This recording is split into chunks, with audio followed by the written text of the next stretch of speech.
everybody. Welcome to the show. It's HAL Sparks Mega Worldwide. I'm here every day. It seems like all the time. Sometimes I'm in the morning and then again in the afternoon, and it's just I'm aging right before your very eyes, and or not, depending on how you look at it. It's nice to be here. It's Monday, Wednesday, Friday. We have a morning show where we talk I get to talk to the chat, and we get to look at what's trending and those kind of things, and it's a little bit more of a conversation. But when we dive into this show, which is what it's grown into and become over time, and hi chat, how are you? Don't forget to tell everybody where you're from if you're hanging out, because to prove that we are essentially mega worldwide, and that's not just a cute name I had to come up with on the fly quickly to name the damn thing. No, it's based on something. So yes, I live here. And yes, I am wearing a purple shirt. I hope that's okay with everyone. And yes, it does have a little bit of cat hair on it because Chip needed a touch of attention before the show today. So, oh wow, Australia. Or as the Chinese call it, Australia. Yeah, there we go. Feet are cold. Yes, I'm the talk soup dancing. What? Okay. I don't think he wears purple shirts. I think I've got him beat in the purple shirt category pretty much across the board. And, you know, when I started this show, a lot of it was the Trump rallies. Like, these rallies would come on, and then the news would pick a sentence or two out of these rallies and go, "Dear God, the man is dangerous, and if he gets reelected, we're all doomed because look, he's got this crowd wrapped around his finger, and he's giving stupid marching orders, and all he has to do is say kill, and they will go out, and it's a nightmare." And I was like, not if you watch the whole goddamn thing. Because if you watch the whole thing, he's kind of a wreck. And most of what he said was crap. And a lot of people got bored. And there's a bunch of people at those rallies that are literally standing there, bored to tears, cold, having to use a porta potty, not because they support the man, but because they think he represents something that was lost in America. And therefore, if they just stand there and take it, if they can withstand the onslaught of nonsense in his rally and stand there proud, I made it all the way through, Ma, then they can claim some sort of victory for Americana or something. It's just, but because the news would pick out these little pieces, or in mocking him, some people would pick out a little part where he would ramble about what was the best, most recent one in his pile. I think nuclear stockpiles. Yeah, nuclear stockpiles, or magnified fortune, or atmospheric filth. I think was a good one in a recent atmospheric filth. And you'd say stuff like that, and then people would make fun of that, and people would go, "Well, you're just taking a slip of the tongue out of context," even though he said he has the best words. I don't really mock people who screw up when they speak, except when they speak for a living, like people who do what I do, but on a bigger network, or for a lot of money. Or when somebody says, "I have the best words and I know more than anyone else." Once you say that, you're kind of just opening the door for the grammar vampires to cross your threshold. You know what I mean? Because I really don't have a problem with people screwing up when they speak, unless they tell me I never screw up when I speak. And then we're like, okay, asshole. And that's where a lot of this came from. So anyways, as we started doing these rallies, it was clear that he was going to lose. No one believed me. Well, a lot of people believed me, but a bunch of people were like, "Dear God, I don't think so. He's going to lose." And now the fear base is he's doing all these interviews because he's going to run next time. And what happens if he wins? He's not going to win, and he's not going to run. Please stop it. Every time. And the only people who feel the same way I do are people like you who come to this show and watch these whole stupid things with me, like this ridiculous MMA show interview he gave, because this asshole needs money so bad. He's promoting anywhere, like either Eric or Don Jr. is picking these things, and he's like, "Oh, it's the next best thing to going on Rogan." And I'm sure he'll be on Rogan soon. I have no doubt, because he'll be back in Texas at some point, and Rogan's not going to pass it up. Although he's not going to sit for the whole thing, and Rogan's whole show is, I guess, is you'd be there for the whole show. Trump tends to be a bit lazy about these things. This is kind of a miracle, though. Okay, so this is him going in and meeting these guys. Good to see you. Bro. Thank you. How you doing, Space? Great. You can sit right here. All right, great. So yeah, we'll go for it. We're at Mar-a-Lago. Can't even believe this is happening. We got Donald Trump, President. The man was president of the United States of America less than 16 months ago, or 2.5 years if you use his time scale. And this is what it's come to. Loaning out one of the rooms at Mar-a-Lago to some MMA podcast guys to do an interview if they promise to hawk his book and let him blather on about a rigged election. Like, literally, it's have blather, will travel, but not United very States. Round of applause. Round of applause. Thank you, Round Mr. of Trump. applause, man. Thank you. far. Somebody called him Donald Plaus. Really excited to be doing this. It's my honor. My honor. You come highly recommended by Dana White, and that's good. All right, so that's who got him there, and he's like, shit, what is this low-rent garbage? Dana White said this was a good idea, so here I am. Me. So what did Dana say to you? How Well, did they this? said you are a wonderful group of people. I guess you're friends of his, and you Very good do the friends. UFC thing. And he's done an incredible job. And when he said that, I've been with Dana for a long time. He's been my friend for a long time. And I said, that's good enough for me. But you've done a great job. You've done a great job. He's done a great job. Great jobs all around. I've heard great things about the great job that you do, and it's been a great job. Anybody want a hand job? It's just great jobs all around. Become such good friends with Dana. We've always been fans of the UFC, but kind of met him through his son was a big fan of our content. So it's been a blessing to be able to be friends with Dana White. He's such a good guy. He is. He does. I tell you, I don't know what would happen with UFC without him. That's one man. They say you can always replace somebody. I'm not sure if that man is replaceable. Definitely not. No. He's Yes, no one. The UFC would never flourish if someone else took over. Oh, and is he super loud?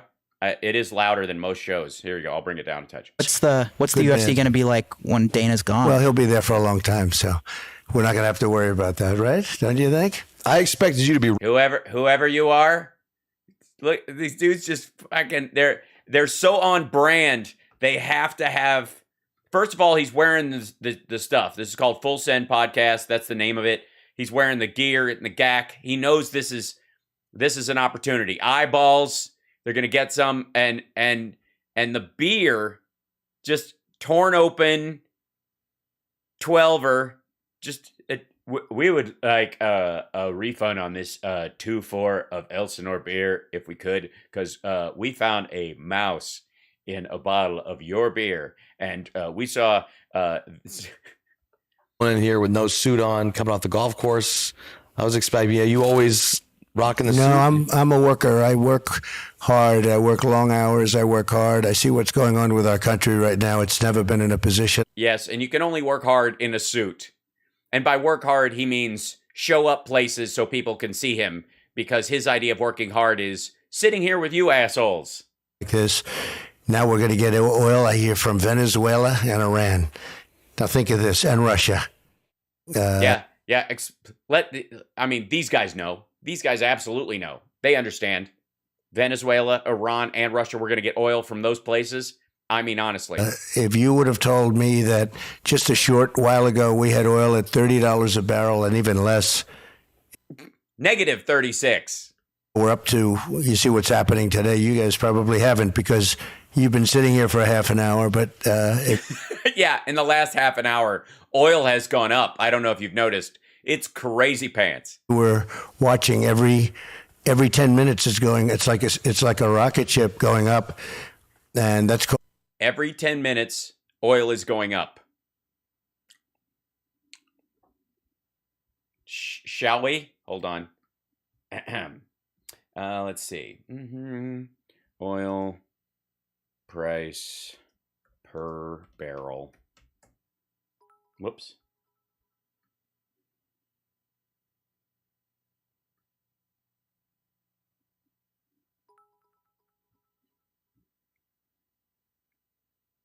It's 107. Up 90% in the last year because it was in the shitter before, but it's 100. 107. In 2008, it was 145. Never mind. These guys know. I don't have to fill it in for these guys. Come on. The world. It's also fueling Russia, but it's costing the world. The energy has never gone. It just broke a record, an all-time record. Look at this guy, like, dude, he's like talking like real news. He's like saying oil prices shit, bruh. Like, this is amazing, bro. I'm so fucking high. Per barrel. And there's never been anything like this. And yeah, there has. Except before it wasn't because of a war and a pandemic. It was just because of money. We had it down to $30 a barrel, and really even less in a sense. In a sense, sort of. Negative, as a matter of fact. But I don't want to get, you guys know that. You guys, before you sat down a half hour ago, you probably knew about oil prices. Fight to keep it up because we had so much of it. We were going to be... Yeah, we had to fight to keep the price up. Not a good... Wait, bro, wait. Why would you raise oil prices like fucking ever, bro? Twice as big. That dude just farted in a Mar-a-Lago chair. He's my hero. Russia and Saudi Arabia combined. And that would have taken place in a very short while. We were already energy independent, and we already became number one. Number one. And now they cut way back, and it's all for... This is 9,000 unused leases. Biden has released more, given out more leases in his first year than Trump did in his first year by 34%. This is just... We get, North America, South America, get our oil from America and from Venezuela. But it all goes out into the market and seeks the highest price. And Europe will pay more for oil right now because they're not getting it from Russia. They got to buy it from someplace, and they're willing to pay more because their primary source went away.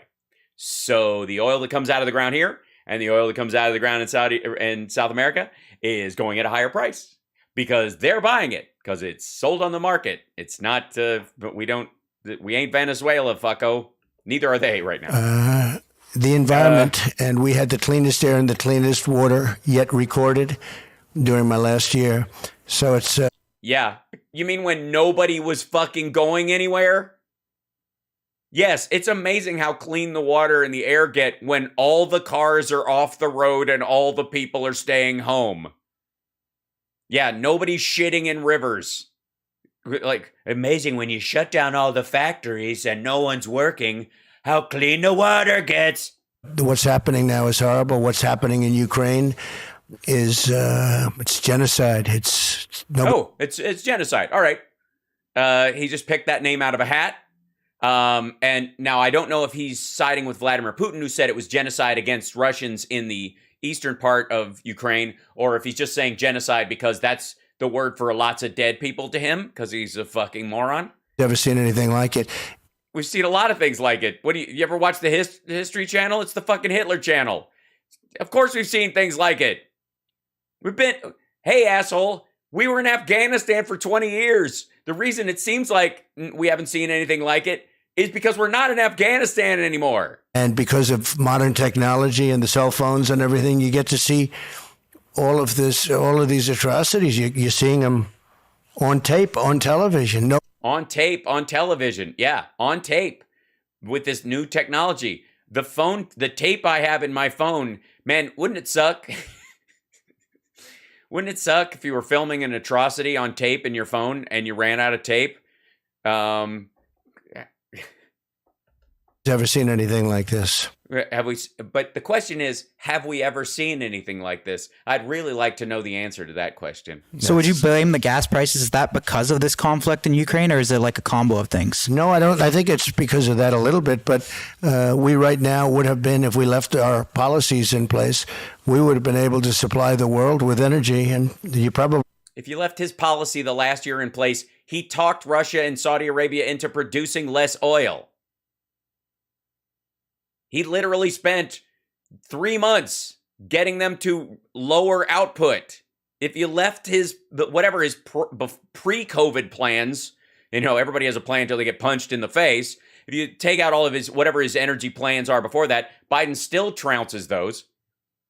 But he's the one who talked them into lowering production. Lowered production in the United States.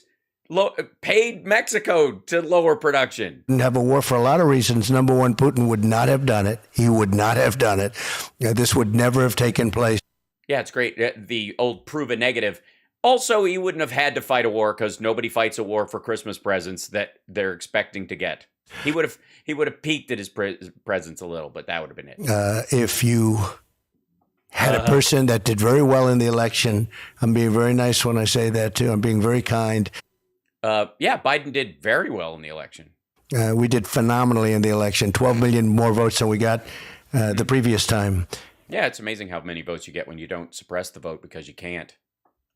If the election, if we were running, if you had the Trump administration in there would be no war, number one. Yeah. No. And number two, energy prices would have been down. War or no war, they would have been very low because we. Yeah, because they would have. Dominant. We were becoming, I call it energy dominance. We were You were calling it that? Is that your catchphrase? Energy dominance? dominant Fuck, in this is gonna be a energy long one. and getting more so by the day. Nice. Well, why would Getting more dominant by the day. Look, bro, do you even lift?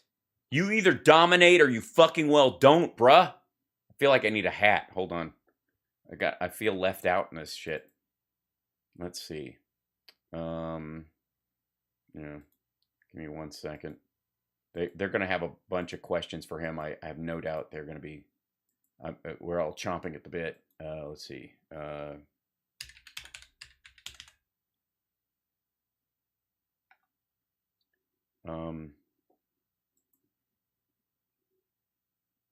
Yeah, that'll do. Hold on. There. That feels better. So, bro. Oh, sorry. I got to tilt the thing down. I'm sorry. I can't make this. why wouldn't there have been a war because you were in office? No, because I What? Yeah. Well, just you being there would have stopped it. understood Putin. I talked to Putin. I spoke to him about Ukraine, and I said, don't do it. And I won't go into the exact conversation, but Well, it's hard to go into a conversation that never happened. So, bro. if certain people ask, I'll tell them exactly what the conversation was.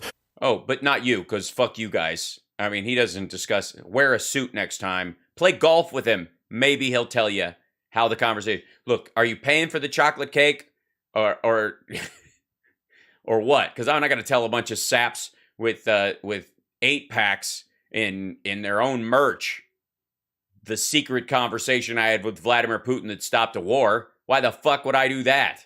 But we look weak. We look stupid. Mm-hmm. We look like we don't know what we're doing. Well, I wouldn't give you. I mean, they're switching cameras. They've got a decent production value on this thing. You do look like you're backed into a corner. It looks like bastard piece theater. Nobody's ever seen the country like this. And let me tell you, Like this dude's like, fuck, bruh. I was like, we had a raging kegger last night. I've never gotten this late. I don't know what the fuck you're talking about. it really began not only with a horrible weak border, but it really began when they so incompetently withdrew from Afghanistan. I got it down to 2,000 soldiers. We were going to withdraw, but we weren't leaving $85 billion worth of equipment. We weren't leaving. Yeah, we weren't. We didn't. That never happened. That's just ridiculous. Soldiers. And I spoke to the Taliban, the leader, Abdul. And I said, don't ever kill any of our soldiers. Don't ever. I tell you what I said, but it's a secret conversation. Maybe if you wore, some Armani next time, I'll tell you. Kill one more soldier. We're going to hit you harder than you've ever been hit before. And he's like, we've literally been under strafe bombing for 20 years. What the fuck are you talking about? We just got you hit us with the U.S. hit us with a Moab 2 years ago. I was in Pakistan. We went 18 months without a soldier being killed, without an American being. Think of it. So you were only president for 18 months? Weird. Without an American being killed in Afghanistan. Not Democrat-run Chicago or New York, but in Afghanistan. Mm-hmm. And 18 months, and then they did this with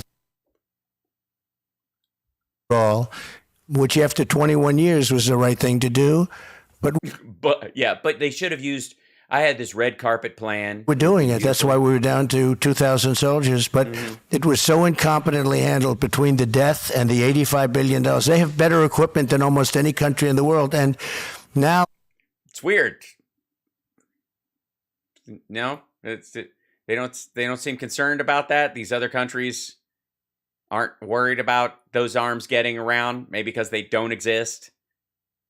Afghanistan is one of the largest seller of arms anywhere in the world because they're Yes, yeah.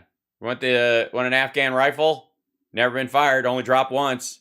It's got sand in the barrel. I wouldn't shoot it if I were you, but you can brandish it like a motherfucker. I was going to say, Afghanistan seems like it's overlooked at times right now. Like people forget about what is actually Yeah, what is going on in Afghanistan? Or like, we still fucking there? current state of Afghanistan right now. Oh boy. Oh boy. The question was, what is the current state of Afghanistan? Okay, here we go. here. It's a mess. I hear it's a mess. I can't do the hat for a while. I hear it's a mess. I hear it's a mess is the answer. About what is actually the current state of Afghanistan right now.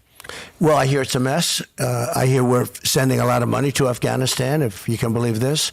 They're asking for money, and we're sending it. Is that what you heard? I mean, this is the inside scoop.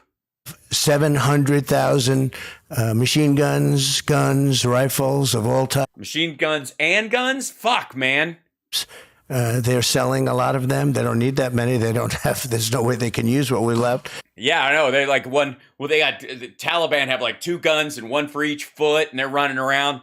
They're like John Wick in this shit, just pulling them from everywhere. They have helicopters. They have planes. They're selling equipment to other countries. They're giving equipment to China and to Russia because they're going to re-engineer, de-engineer. They're going to come.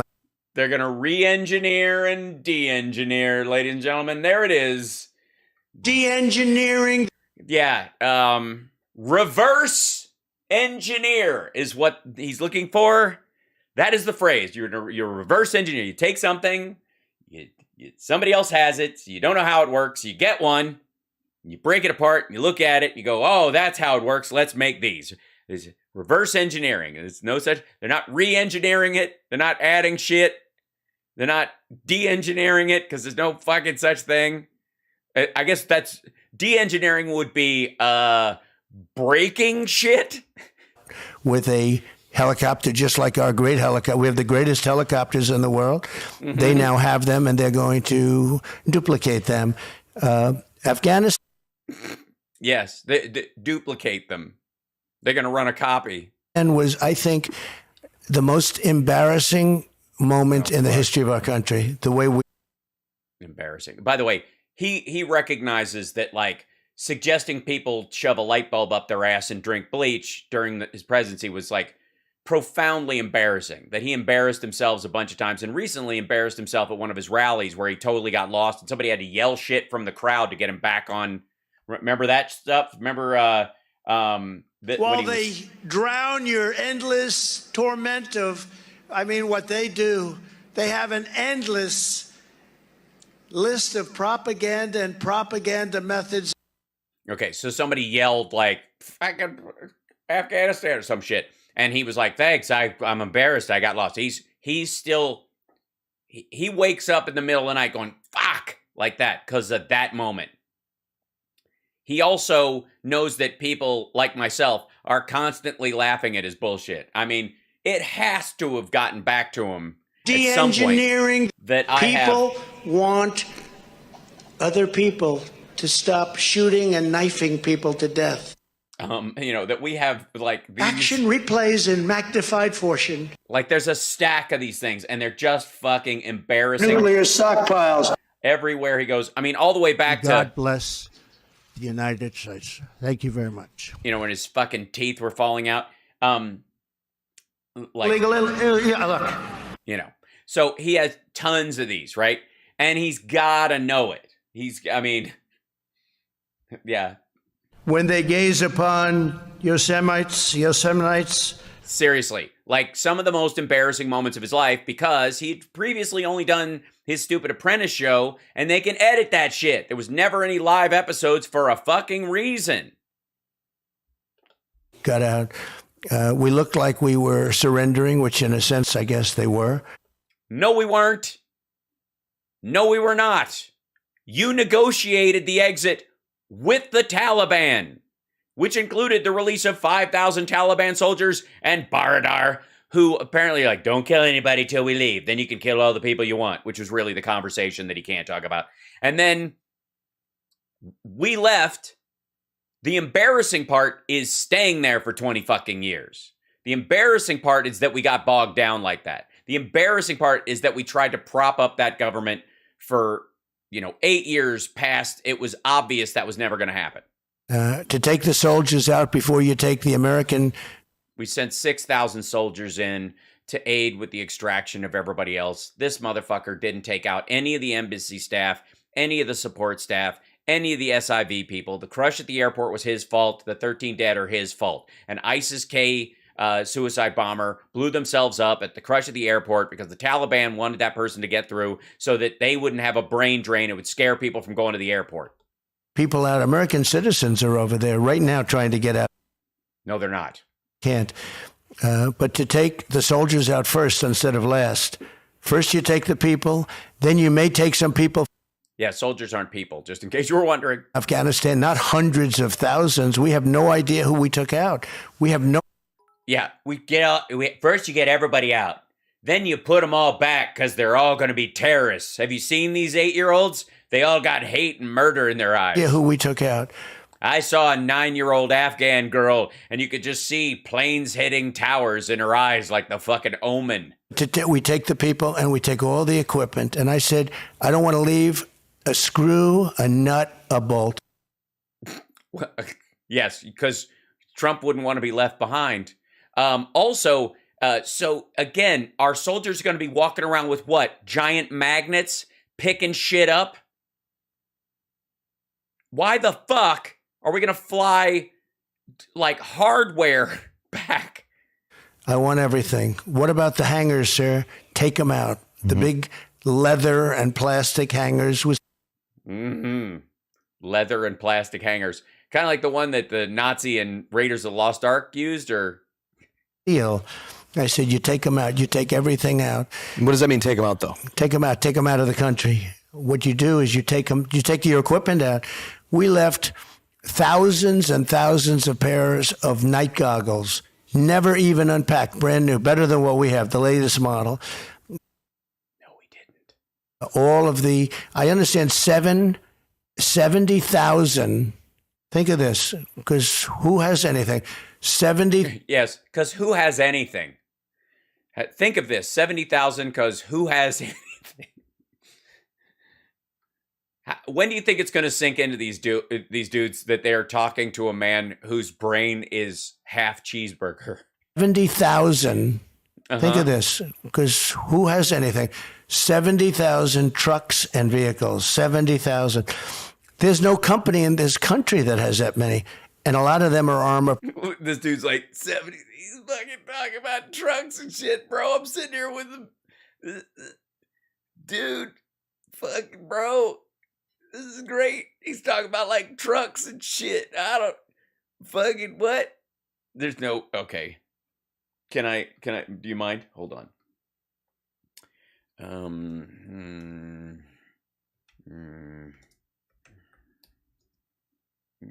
In inventory.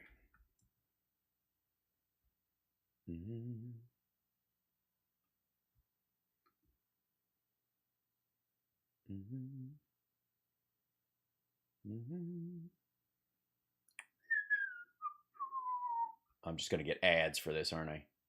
Okay, hold on. Let's see. Army surplus trucks and vehicles. There, it's where is this fucking place? There you go. So I don't know if the pictures will be. It's not gonna be good. They got to show you the actual field. Hold on.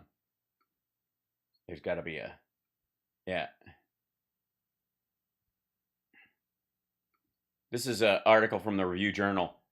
These are parked outside of Vegas. You can buy them.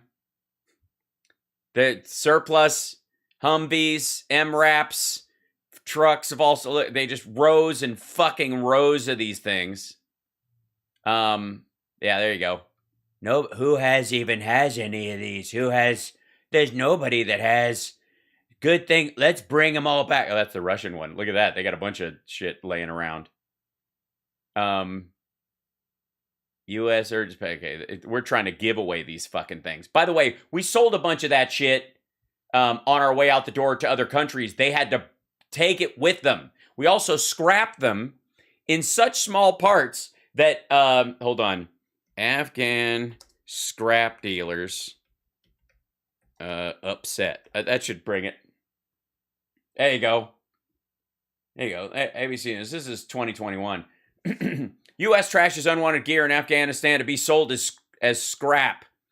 Bagram, Afghanistan. The twisted remains of several all-terrain vehicles lean precariously inside Baba Mir's sprawling scrapyard, a long-time smash yards that were once generators, tank trucks, and that had been dismantled into chunks of metal and mountains of tents reduced to sliced-up fabric. It's all U.S. military equipment. The Americans are dismantling their portion of nearby Bagram Air Base, their largest remaining outpost in Afghanistan, and anything that is not being taken home or given to the Afghan military is being destroyed as completely as possible. Even small outposts are being dismantled or reduced to rubble.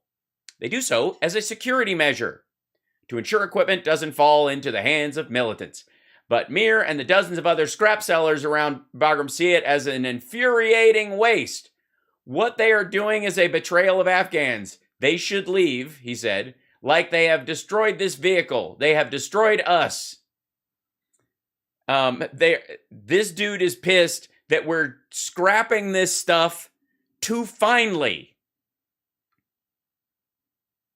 We turned it into fucking mince metal. We mulched it, which is not good for your garden, by the way. A mulched tank is not good for your garden. This bro knows that. Happy Day seltzer, bro. It's hard fucking It is seltzer. unbelievably expensive, like, 10 times the cost of a vehicle itself. Crazy. A vehicle that is, wait a minute. A vehicle that is 10 times as expensive as the vehicle itself? Run that by me again, dum-dum.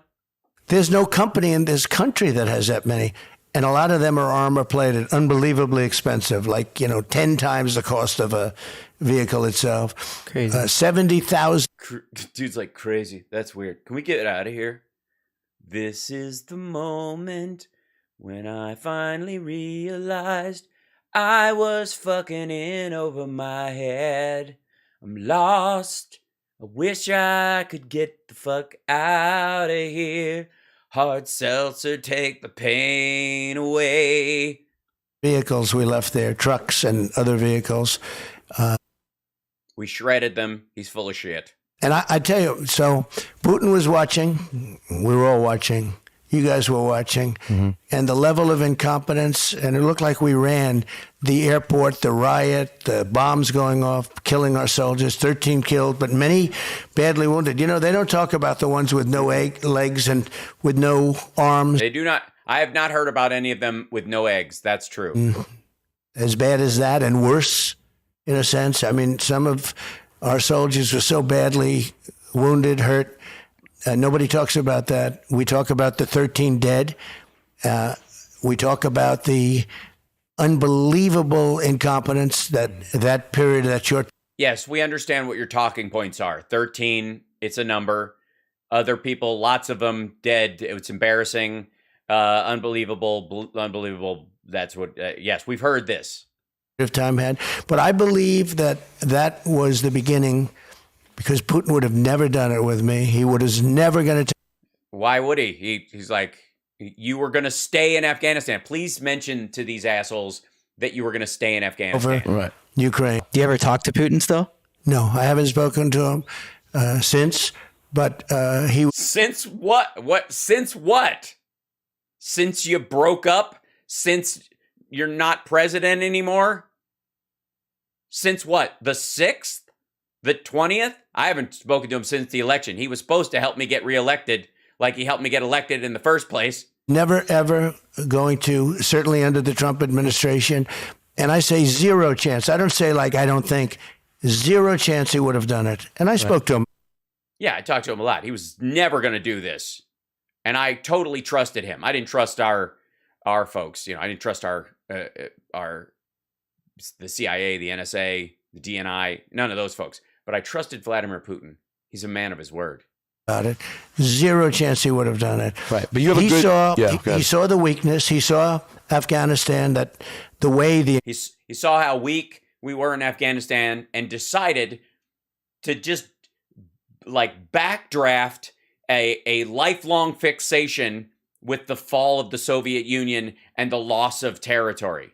He just it awoke in his mind his believing that he and the land are one and he must reclaim Ukraine. He wasn't even thinking about that. He wasn't even fantasizing about the thing that literally he thinks about all the time until evidence of the withdrawal. The way they did it was so bad. Who advised them to take soldiers out first and leave people behind?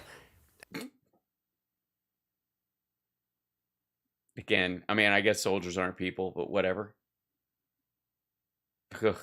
Soldiers were in no danger. We had, again, not one soldier was killed in 18 months. The soldiers weren't in any danger? Asshole, they were having to watch the airport because of the crush, because there was a bunch of people trying to leave because you didn't evacuate any of the embassy support staff for a whole fucking year. American soldier. Mm-hmm.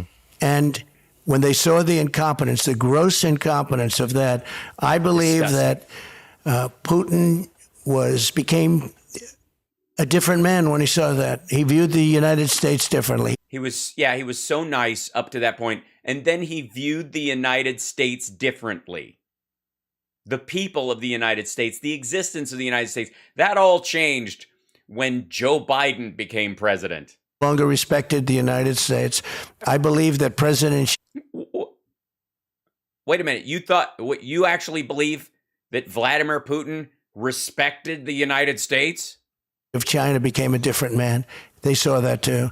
And they see the borders that are open. They see all of the horrible things that are happening at the border where millions and... Yeah, totally, bro. The borders are straight up open. How do you think I got this hard seltzer across, man? Millions of people are flowing in. We have no idea who they are. I mean, I don't know exactly what your audience is, but you probably have... That's why I'm here. I don't really care. Dana told me to do this. Fuck. Somewhat liberal audience, a young audience, and that's good. I think it's pretty... But whether you're... There's a debate in the chat about whether these guys are punking him or not. It's entirely possible. I mean, this is a horrifying mismatch. But if this turned out to be the Yes Men or one of those other groups, I wouldn't be surprised at all.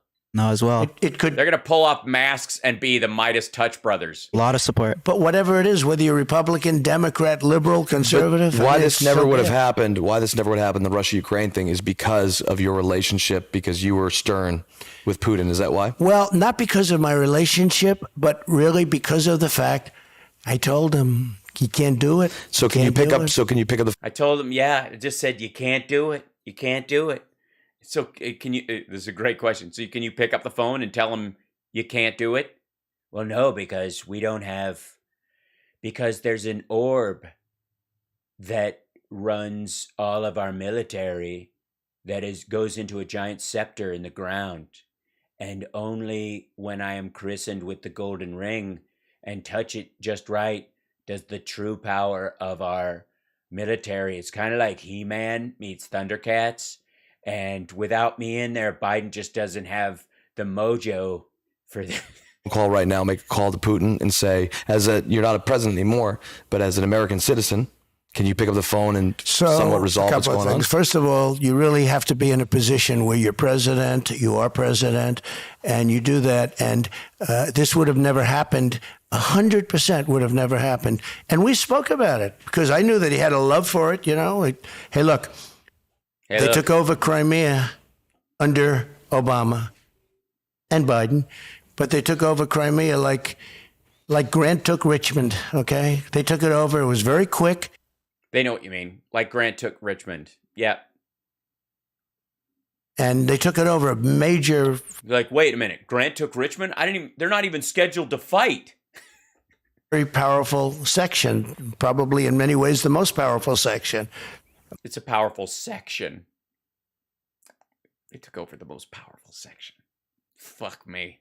Have their submarine bases, and they took it over, and that was it. Nobody did anything about it.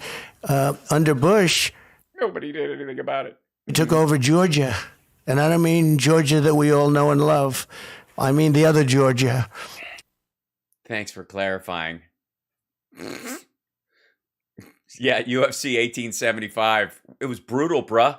They took that over, and they took it over. This dude is like, bro, I don't know what the fuck he's talking about. This is fucking sweet.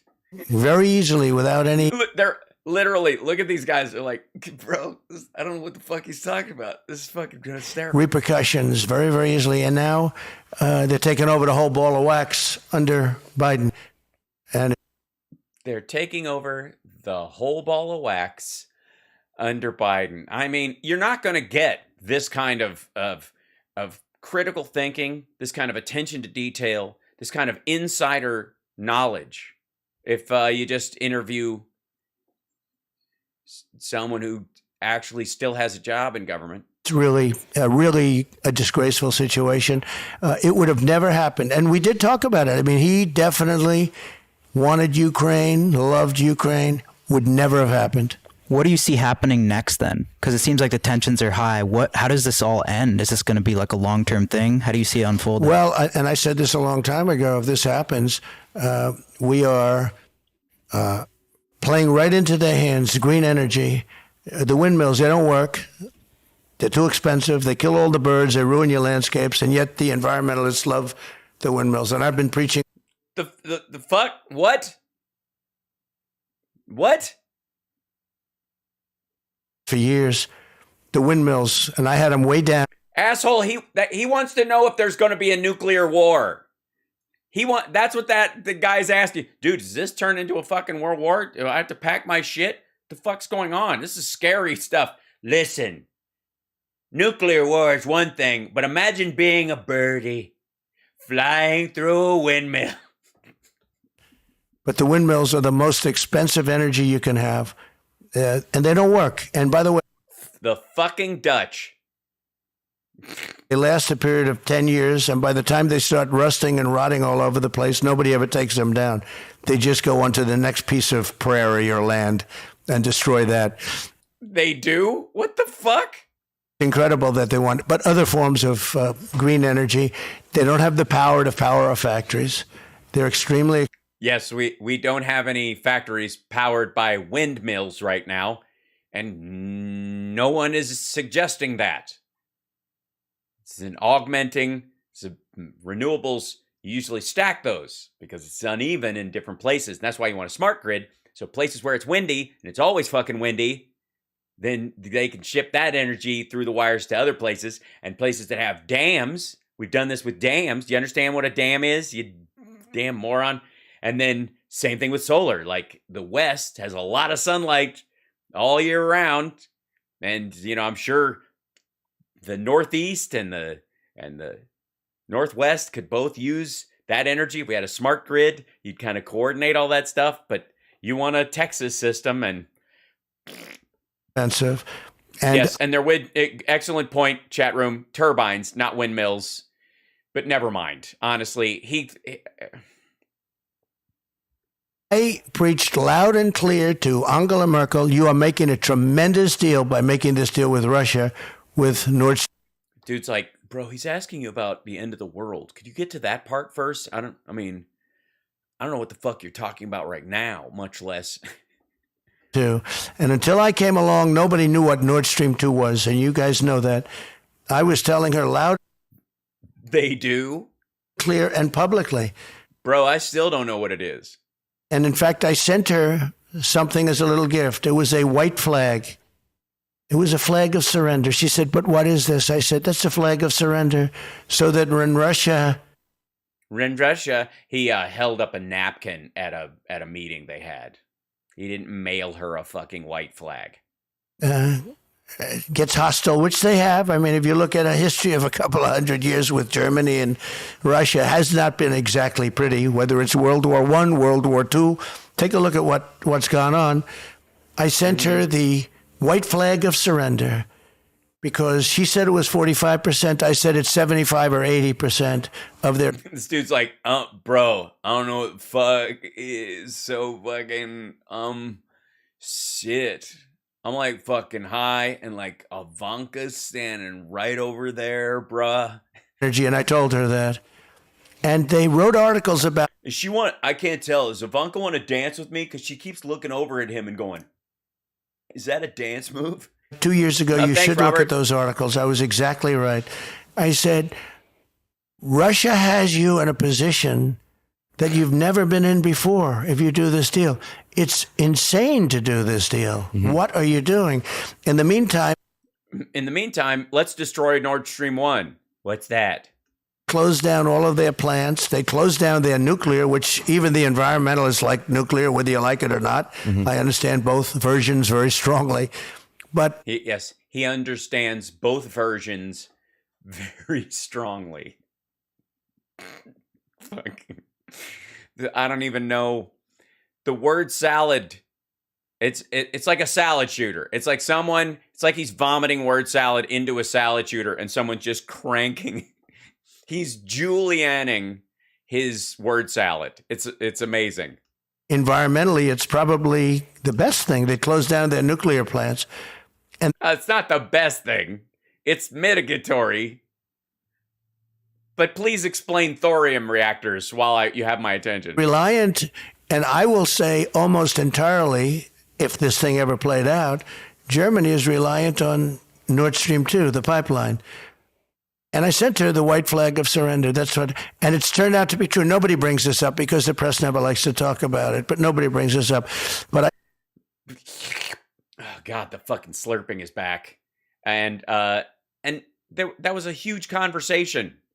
And Nord Stream is off the table. And the Germans agreed. We're not even fighting with them about it because of this shit. The idea was you get Russia to normalize relations with the rest of the world. One of the reasons they do that is because all their oil is going through, the gas that they're sending, rather, to Germany is going through a fucking pipeline. All of it. Right now, it's split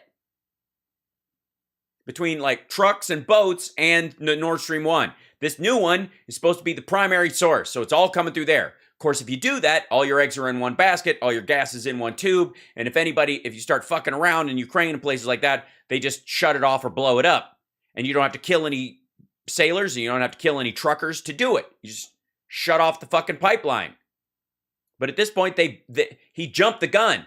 If indeed, and maybe this was the plan, maybe the back and forth about it, in the drag, was supposed to be finished before Trump got in. It's one of the reasons why he supported Trump, that if Obama hadn't hung it up, that it would have been done by then, and he could have invaded Ukraine and gone, I dare you to turn it off. It's going to go down as one of the dumbest deals ever made, along with lots of the dumb deals that the United States... Yeah.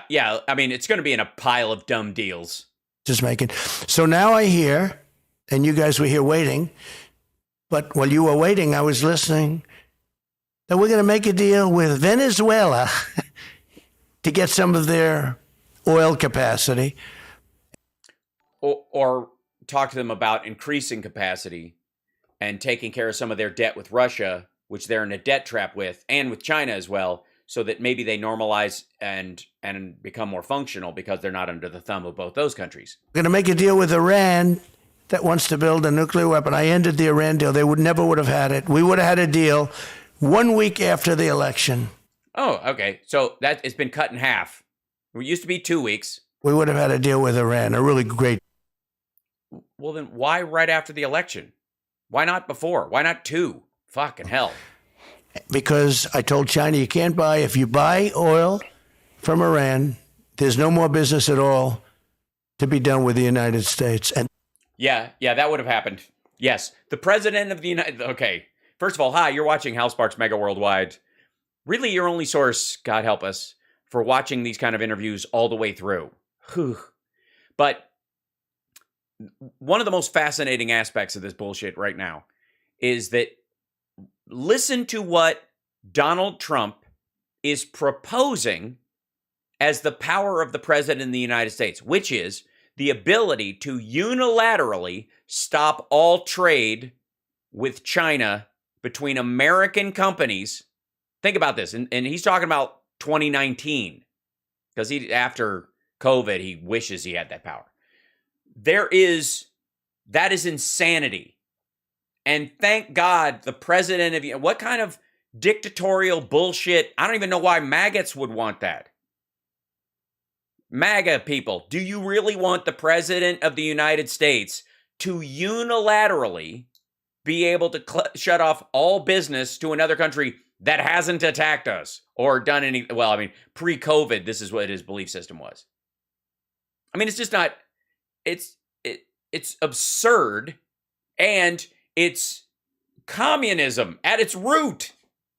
This is the fascist version of communism that supposedly Republicans more than anyone either used to hate, now they don't, obviously. They cling to it like their mom's skirt for some reason. It's bizarre. They bought very little. And Iran wanted to make a deal. Now China's buying massive amounts of oil. And yet they didn't. And Iran's becoming very rich. And just to finish off, the worst thing that's happening. Yeah, I know I'm boring you. I'm losing you. Hold on. Oh, thank you so much, Sarah, for the Venmo. By the way, you can support the show by using Venmo up here. And I promise I will have the Cash App one up there soon. I've just been busy. But my mom just tried to FaceTime me, so you'll have to excuse me because I always let's see. I'm on the air. Show this. She likes this. She'll respond. Okay. If it's an emergency, I'll call her right back. And you guys will just have to wait because it's Thursdays. My mom FaceTimes me. Sorry. If I was guest hosting for Rachel Maddow and my mom called in the middle of it, and I'd be like, okay, hang on. I'll call you back. And then she would go, I have to really talk to you. Then I would, in the middle of the show, go, no, we're not going to break. We're not going to commercial. We are not. I'm going to talk. Is that this administration and Obama, but this administration, Biden and Obama, and I was breaking it up, they have forced Russia and China together. Yeah, I was getting them apart, and they pushed them together. Yeah, I was breaking up China and Russia the whole time I was in there by saying these are two of my best friends on the world stage and attacking NATO nonstop. They are now wonderful partners, and they're not.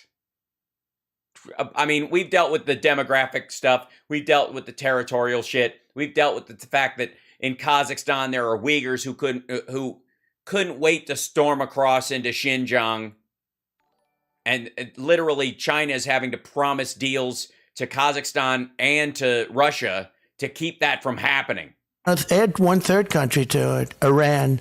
So they now yes, it's the Traxxas of evil. Have Russia, Iran, and China. They have forced them together with their stupid foreign policy, and there's never been anything like it. These people are incompetent, and the media is allowing it to happen. The media is trying to say... The medium is trying to say large and small, just don't cut it. Oh, isn't this wonderful? This is so great. They don't say, we have a world now that's more dangerous than ever before. The incompetence of Obama and the incompetence of Biden has forced Russia, think of it, Russia and China, from the time you're young people, you read, that's the one. That dude's, he's getting bored, Foot. And by the way, this is how Trump thinks the news should report what's going on. Okay, good evening. Welcome to the Trump Report. I'm your favorite president. And tonight, the state of our country is bleak. It's a hellscape. I don't know if you have been to an airport lately. Planes are falling out of the sky. They're blowing up. Twizzlers are where the red vines are supposed to be. Red vines where the Twizzlers are supposed to be. Their shelves are empty. The gas pumps are empty. We are being strafe-bombed by Iran. Israel is no longer our best friend. And now a word from our sponsor. Slurp. You don't want to ever force, and they were natural enemies because of their border. You never want. They were natural enemies because of their border. Oh, shit. Force them together. They've been forced together. And now you add Iran because they're in the group too. Yeah, yeah. I mean, the border's way over here, but I mean, yeah, sure. Yeah. That's very lethal. That's very lethal. Donald, does it suck that does it suck that you can't say these things because of big tech like censoring you and stuff like that? Yeah, bro. What? It sucks. Does it suck? Because it feels like it would suck. Like this hard seltzer Gatorade Zero mix fucking sucks, bruh. Does it suck, Mr. President, Mr. Ex-President, Mr. Former? Does it suck that you're a former president? How much does that bother you? Such a great question. Such a great question. Donald, does it suck that does it suck that you can't say these things because of big tech like censoring you and stuff like that? How much does that bother you? Such a great question. The press in our country, the media. Donald, does it suck? Donald, yo, does it suck? It sucks to be you, bruh. Very corrupt. Unbelievably corrupt. If we talk about the election Yes, it is not believable that they're corrupt. You're right. What? fraud, they will not cover it. 3 days ago, Wisconsin came out, and they may decertify their election because they found so much fraud and irregularities. No, they won't. That's not what happened. Really big stuff. The media Really does huge. not want to cover it. The media. Yeah, they want to wait until something's actually happening. Kind of bullshit is that? I'm supposed to be able to go out, make up a story, and they're supposed to carry it breathlessly without ever questioning the narrative at all. And then by the time they do, I've already won whatever fight I was in. Doesn't want to cover anything having to do with the election fraud, which is massive. They all say the big lie, but Yes, their messaging is better than yours. they should probably be sued for libel for saying it, because you can go into all of the swing states and beyond, but all of the swing states, beyond. And you will see, and we have it. It's proof. It's truckloads. The election fraud It's truckloads. is massive. It's a massive fraud. I call it the crime of the century. We're doing a book on it, but it's the crime of the We're doing a book on it. Is it a pop-up book? Is it another picture book? Is it a crime picture book? It's a true crime story. He's only morons in the building. A true crime podcast with Donald Trump about his time trying to re-rig an unrigged election as he was re-engineering and de-engineering. The media won't cover it. The media doesn't want to cover anything bad. You're about banned. this. You're banned on Twitter. Yeah, how does that Twitter, feel? yeah. He's banned on Twitter. Is that this- great? Trump is banned on Twitter. So I went from hundreds of millions of people. Dorsey's for Jack. The CEO wasn't Jack Dorsey was the CEO of Twitter. Yeah, He was. Is he still with Twitter? I don't know. No, Well, he's he not. owns a big chunk of it, I guess. I don't know. I don't know don't what think his he's a part status of is, but he Twitter. was. So is your He's up on everything. I hear Afghanistan's a mess. I hear Twitter is run by woke lunatics. I don't know. I mean, it's the most important thing, and I wake up angry about it every day. But I don't know any details about anything, really, except truckloads of fraud. And by the way, Twitter's become very boring. Yeah, but what was that? What was that call like when you got that call when you were finally? Hold on, when you got that call when you were banned from Twitter, who gave you that call that said you're no longer? Yeah, who told you? Well, I don't want to get into it because it's going to end up in litigation, but we Because it's going to end up in litigation. Yes, that's what's going to... Who told you? That's going to be fucking That's going to end up in the part of, like, in the deposition. What are you going to do? Plead the fifth on who told you you were kicked off Twitter? What the fuck? they banned the president of the United States. Yeah. Well, you were fomenting a violent insurrection. So, also, I don't know if you know this, but you're in the United States of America, and the government cannot force private institutions to carry the speeches or the statements of elected officials against their will. Because this is fucking America, you dipshit. You don't get an override button. Get fucked with that nonsense. I don't understand why anybody would be for that either. Ladies and gentlemen, do you want to live in a country where every social media company that launches has to give all of our elected officials a verified account and post whatever the fuck they want to say, no matter what it is? Is that conservative thought? Is that what's passing for being a Republican these days? So Republicans, you believe that the federal government should be able to force private companies to print messages from the president whether they want to or not. Seriously. Right. Isn't that Russia? Isn't that fucking North Korea? Isn't that what you bitch about China doing, for fuck's sake? How is that good? How is that? How are you okay with that? There's got to be some maggots in here. All right, we have some trolls. You're on Facebook, I know. Explain to me why private companies, social media companies, should be forced to carry the messages of the president whether they want to or not, even if it's in violation of the terms of service that everybody else has to abide by. So the president gets an override button, not for emergencies like holy fuck, an asteroid is coming, but just for their whimsical, thoughts straight off the shitter in the Oval Office.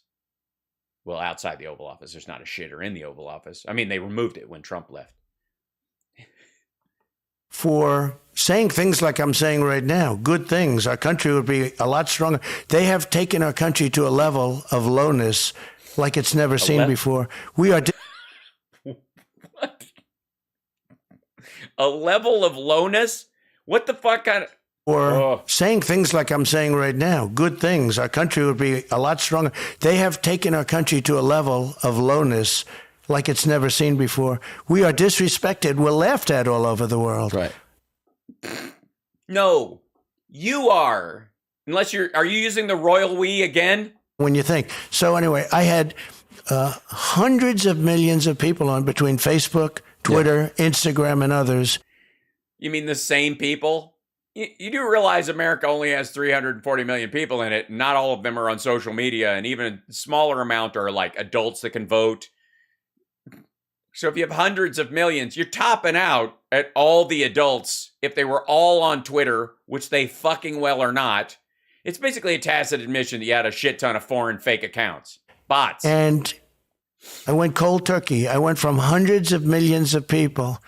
You have a lot, but I had more. No, I know that, Don. I got you. Listen, you don't got to do the ego check, all right? I got you. A lot more. Don, I understand. I got you. You don't got to check my ego here, all right? I got you. We were on your Instagram. I don't know if you remember. Level. I got it. We did I don't know if you remember when you brought us up for the YMCA when we were with Dana. Great moment. Okay, yeah, it was the rally in Arizona. That was some rally. So we were on your Instagram. You do throw some good campaign. I mean, I tell you, your people are pretty loyal. Like it's pretty amazing how Trump rallies are lit. Trump rallies are pretty insane. So we had a rally in Texas the other day, 87,000 people, and plenty. The other day, people couldn't get in. They just couldn't get in. Too many people. They called it stampede. I spoke to the sheriff, who's great. Can you let those? They called it stampede.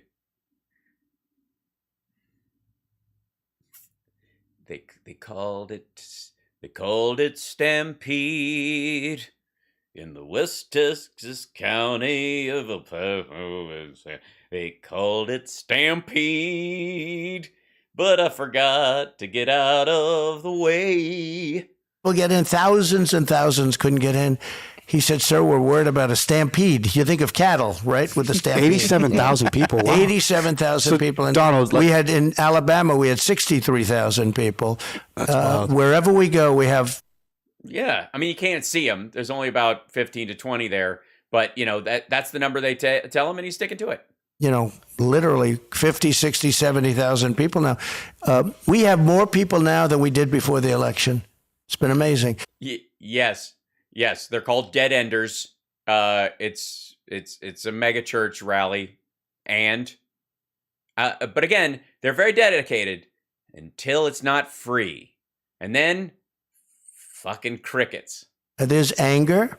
There's distrust. They know the election was rigged. It was a totally rigged election, like a third world country, and they're angry about it. They're angry about a lot of things. They're going to be really angry when they start paying 3 times more for their gasoline. But the question is, Don, are you coming? I mean, I don't need to ask it. So you think you've hinted at it. Are you coming back and going to run for president of the United States? First, hold on. Sorry, Mr. Trump, then to Donald, now Don.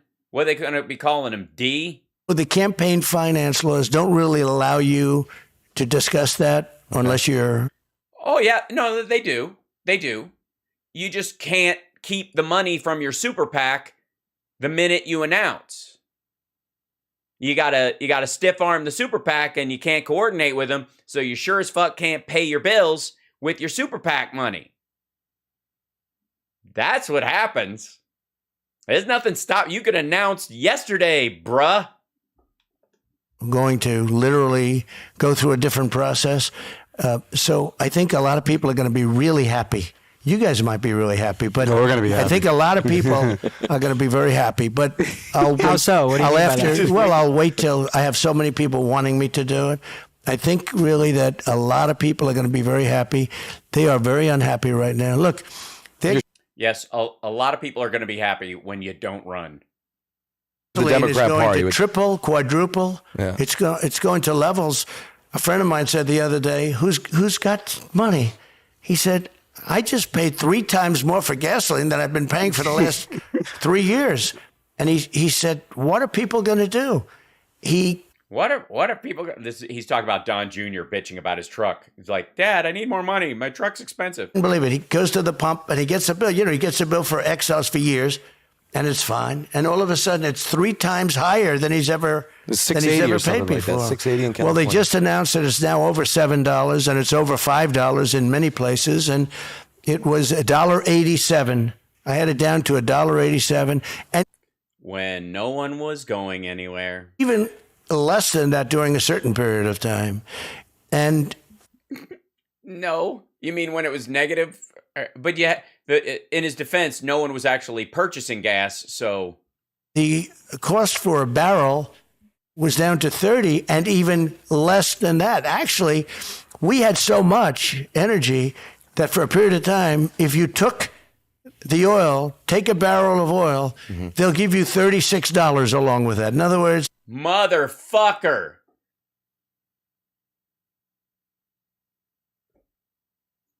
Oh...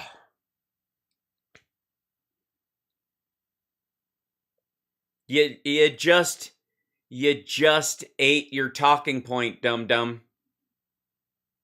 That's exactly why. Yes, oil was negative $36 a barrel. And again, did he fill the strategic reserves when it was at that point? No. He waited till it cost money to do it. Oh my God.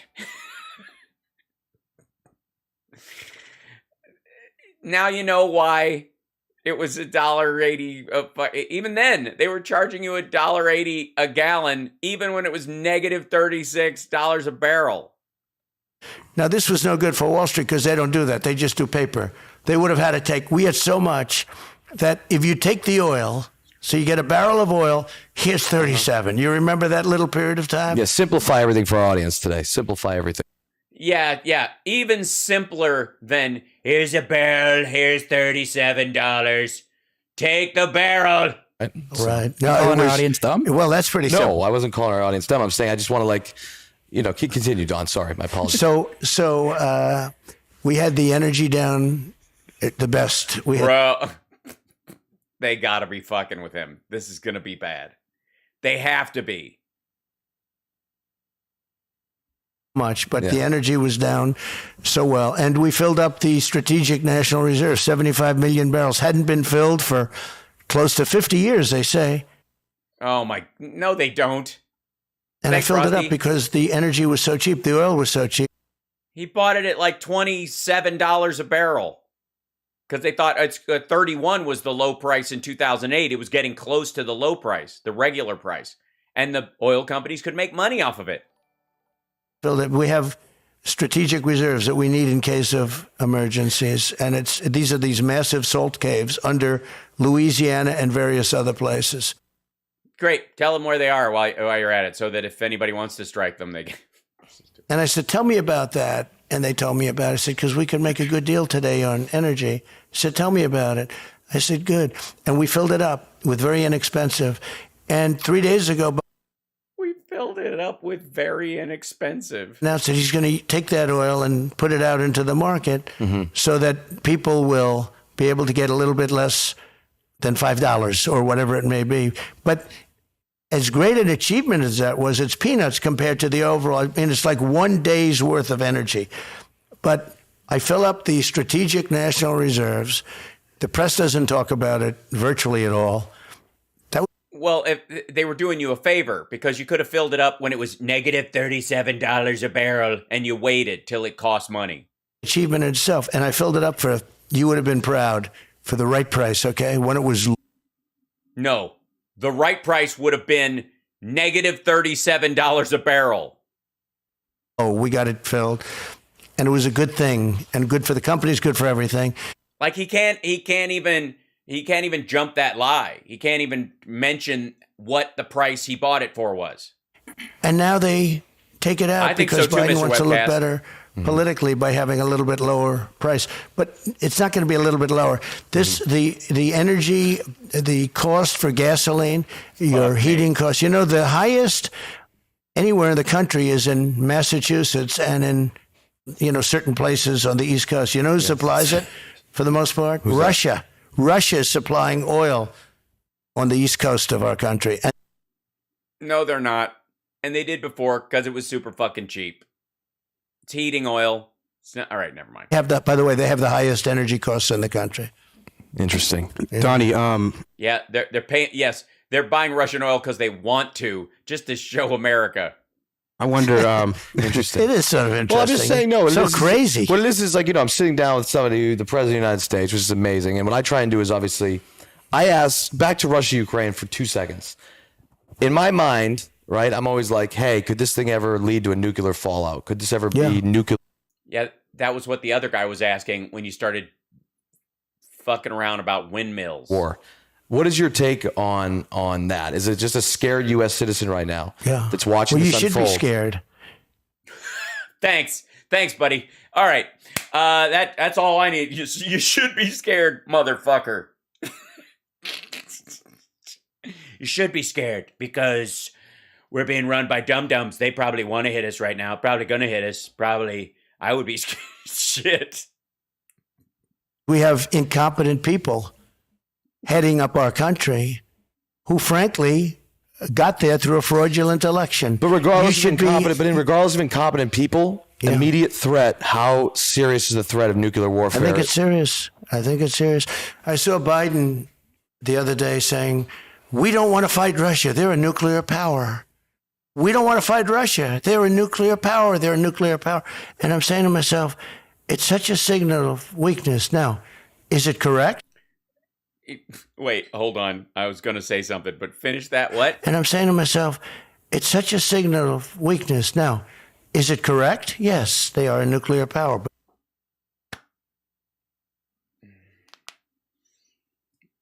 Holy shit. I'm so happy right now. I can't tell you the joy I feel that this asshole, I mean, he never could remember the nuclear codes anyways. You know, he'd probably go, try person, woman, man, camera, TV. We're going to find out that those were the code words. That's either the code words for his Bitcoin wallet that Eric set up, or it's those were the codes for, like, you have to put your hand on the thing and say person, woman, man, camera, TV. They were just checking to see if I could remember. So I rebuilt our nuclear arsenal. It's bigger and better and strong. Yeah, but they don't work anymore. Yeah, it's like the wall. You know what I mean? As soon as Trump takes his hands off the magic orb that runs all that is good and great in America, nothing works anymore. So, yeah. Than ever before. We had to renew things that were 40 and 45 years old. I didn't want to do it, but we had to do it. By the way, that's how they got him to sign the paperwork for normal maintenance. Because you have to, as president, you have to sign off on all of these perfunctory things, and it's boring. So they had to bullshit him. Nobody's done this in 50 years. See, it says 50 years right there. No, it says this program's been around for 50 years. Just sign it. Because we had no choice. I wished I didn't have to spend that money, but we had to do it because we had no choice. Yeah, I had no choice.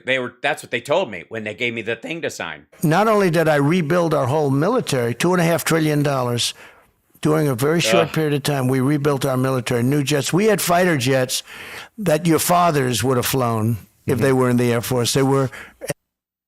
Yeah, they still work. They're amazing. And in some cases, your grandfathers. Right. We had. No. They're. Unless you're talking about fucking, like, bombers. Like the B-52s in circulation or some shit. We weren't using fighter jets from fucking. Oh, God. Bombers. I guess he's thinking these guys are really young, so their grandparents were probably in Vietnam. Old fighter. We have a brand new military. We spent $2.5 trillion on our military. We have a beautiful military. One of the reasons that the incompetence of Afghanistan, the way they got out, is because we have a great military. You know, I took down ISIS, 100% of ISIS. And oh, you did? That's weird, because the suicide bomber that killed our soldiers was ISIS. Just saying. Use generals, great generals. We have great generals other than the guys that you see on television who are in combat. So I guess the ones that aren't on television had a terrible plan too? But we have great generals. We have generals that I dealt with that we took out 100% of ISIS in a very short period of time.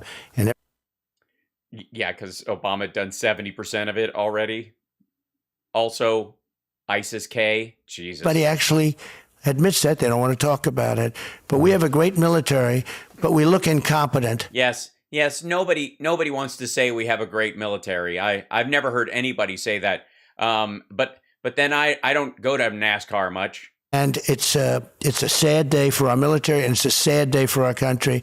And yes, you do have a chance of World War III. Because our country. You should be shitting right now. I mean, basically, don't stay here because we're hoarding. Is not respected any longer. And sometimes through this incredible. How do we gain that respect, though? How do we gain that respect with everything in place right now? Biden's in office. We can't change that, right? Yeah. How do we gain that respect right now? It starts with the president. You have to have a president that commands the respect. All right, so we're just fucked for 3 years, according to him. Look, the European nations. They're friends of mine, and they smile when I talk to them privately. No, they don't. They've been ripping us off for years on trade. How many cars is Germany selling? Who gives a fuck, dude? He's asking you about nuclear war, Armageddon, end of life on Earth right now. And you're like, how many Chevys are in downtown Berlin? Like that story. Fucking hell. How many Chevrolets are in the middle of Berlin? Would you say 2? He did it. Oh my God. I called it. I don't pre-watch this shit. You guys know that. I mean, I've seen it enough where I could tell we see the needle drop coming. Because you'd be wrong, because you're none. All right? How many?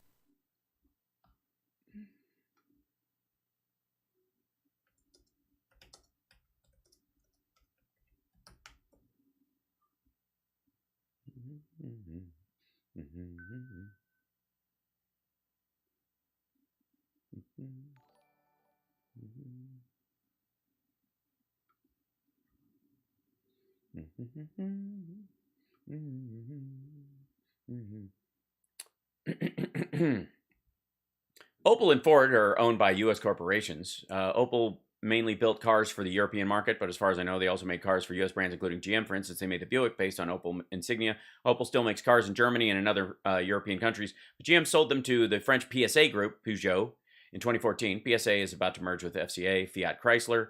FCA is registered in Holland, has its headquarters in London. Ford Germany is 100% daughter of Ford Dearborn. They even sell some U.S. cars in Germany, like the Mustang or the Ranger. Most of their cars are designed and made in Europe. There are some cars in the U.S. Ford lineup which look very much like German Ford cars, but actually I do not know if Ford Germany makes any cars in the U.S. No, they don't. That's a Quora from 2021. Let's see. Let's see. Flash cars, American ones, pre-owned. Let's see. Yeah, you can buy Mustangs in Germany. You can buy, let's see.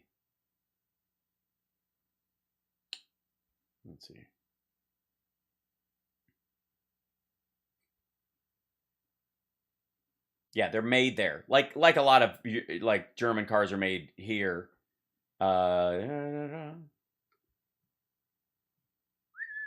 This is 2019. German exposure to U.S. tariffs on your car.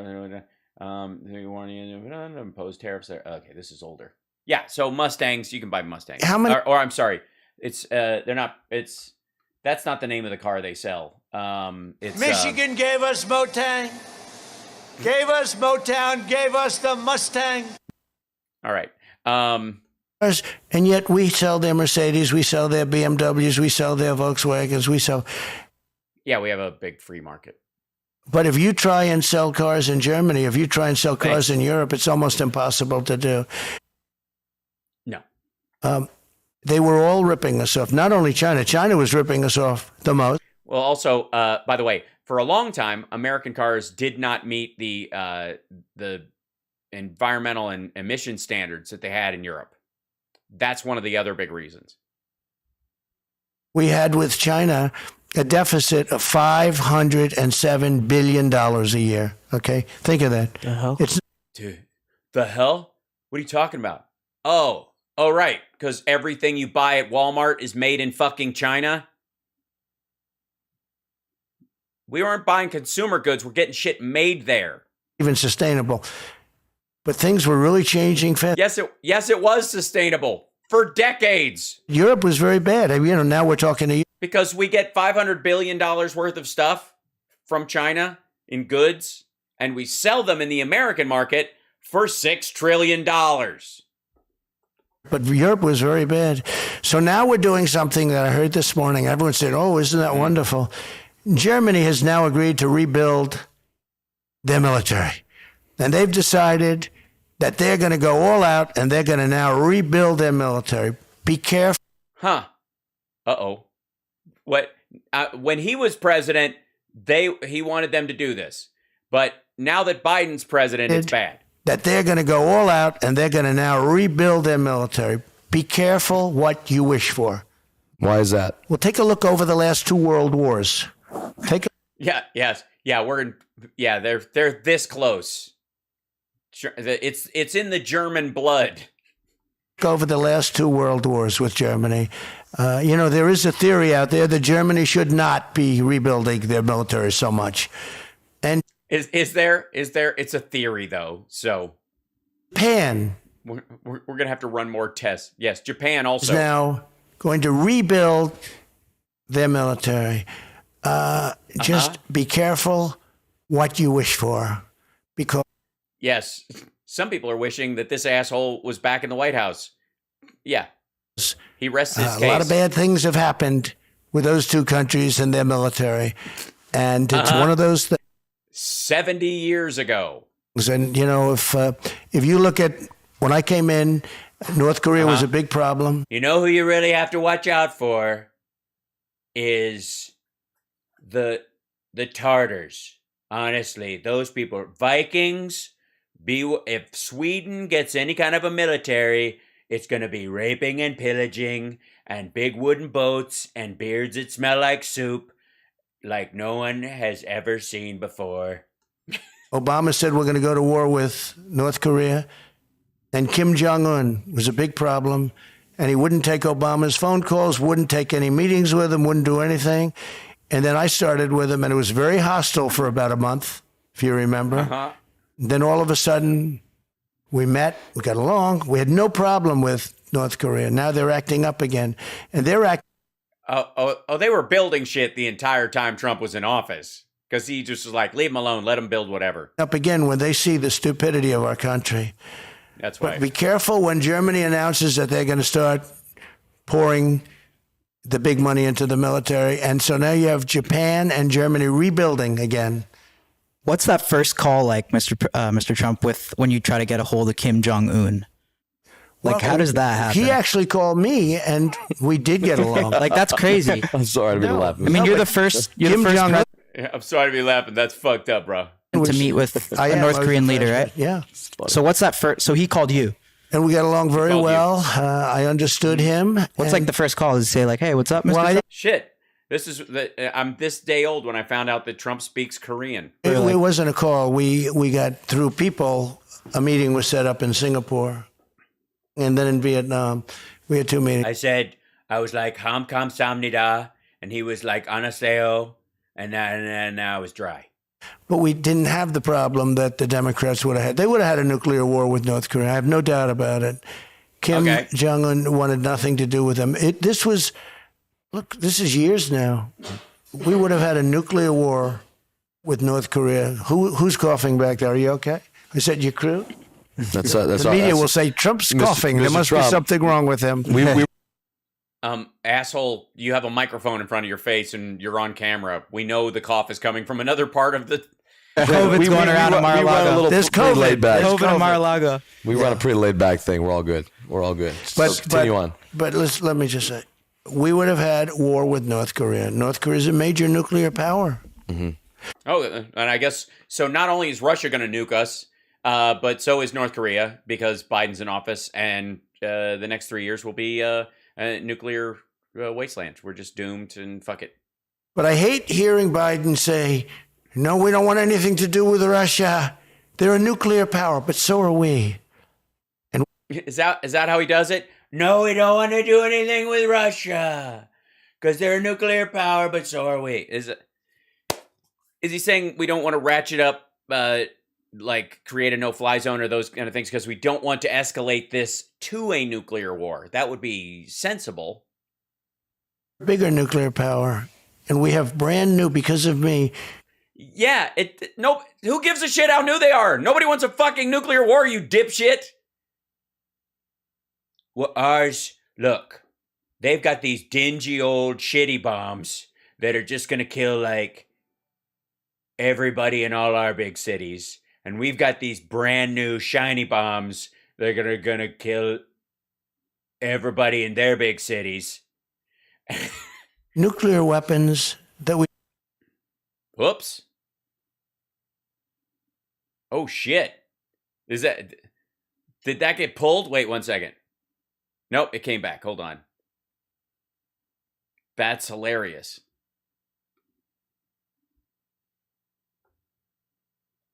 Hold on. Shit. They pulled it. Holy shit. Like I can see like there it is. Again. Holy. This happened to Bongino that one time. They just fucking, they cratered this. They just pulled it off. Because this asshole is going to like, oh, maybe it'll restart up. Hold on. Maybe it's just because I'm getting a circle down here. So maybe it's YouTube that's fucking around. Maybe it's okay. Hold on. Hold on. Give me a second. Let me try and reload the page. See if that does it. Oh, shit. Nope. Look at that.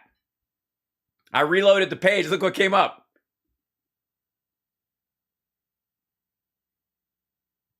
I guess the whole like, yeah, you should be scared. Nuclear Armageddon's on the way. It's coming.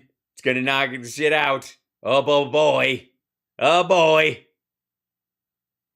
That's hilarious.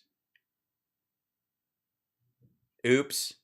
Now, I'm sure it's available on Rumble, but I'm just going to take this as a sign and move on. So we got a few minutes left, and I want to do some other stuff anyways, because, ultimately, Trump is no longer important, and I think that interview, more than most, points to that fact. If there's something worth showing in the rest of it, I'll bring it on at some point. This is a video, by the way. You're watching HAL Sparks Mega Worldwide. I'll reset right now because they just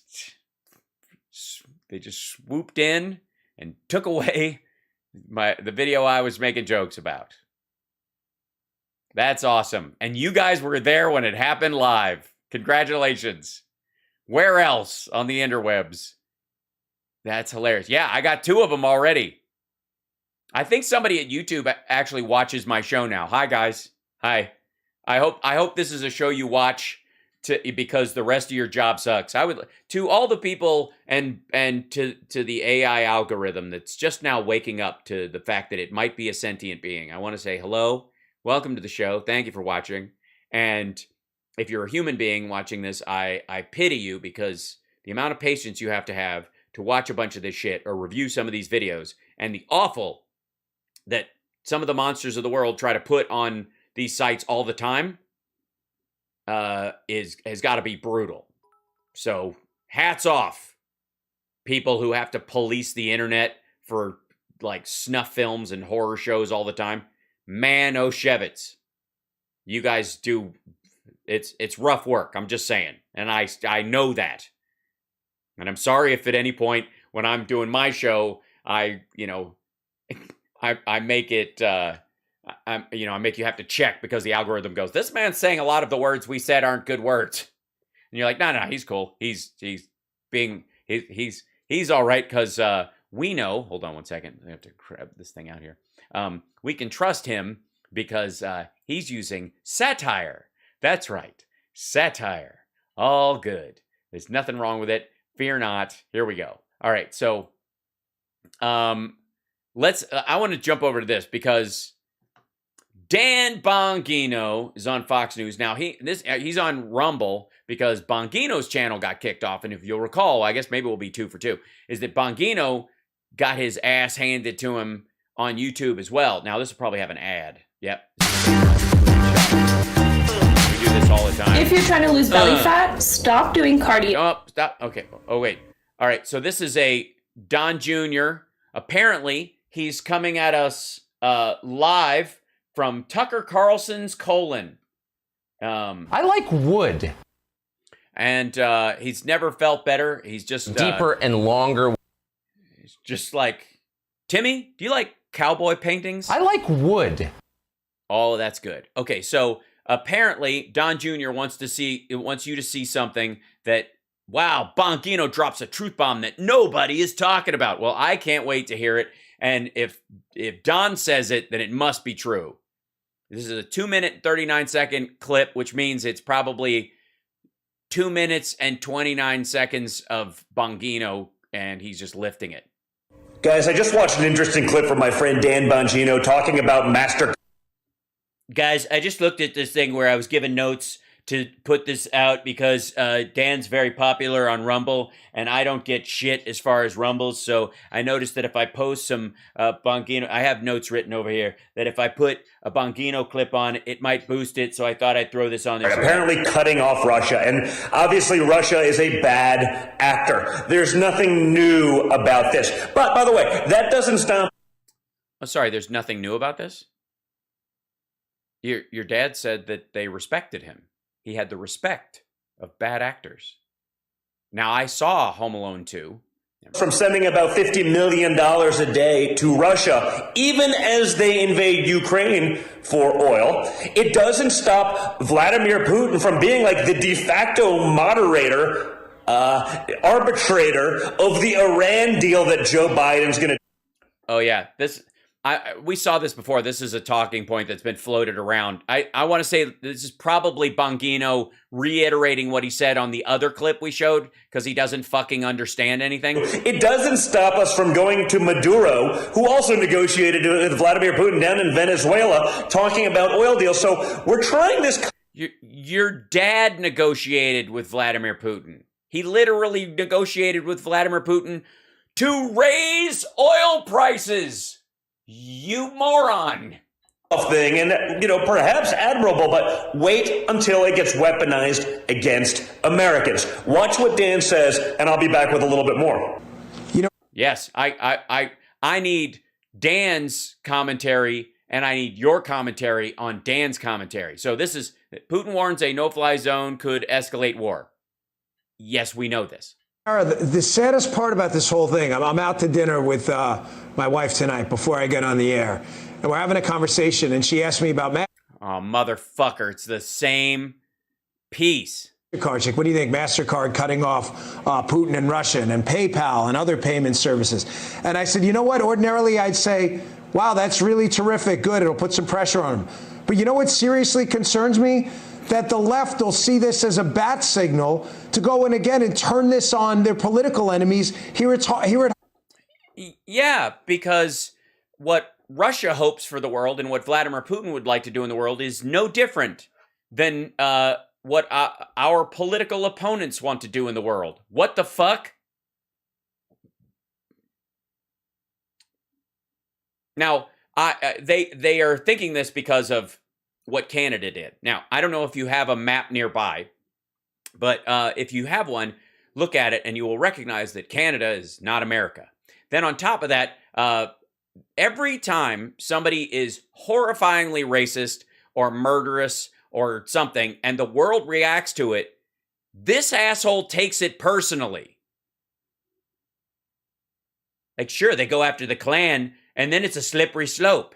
And by the way, that's not a conspiracy theory. They've already done this kind of stuff. Stripe kicking Donald Trump off. That's got to concern you, too, focusing on... Yeah, I mean, we've all been very upset, Dan, about the fact that Visa won't cover OnlyFans. I mean...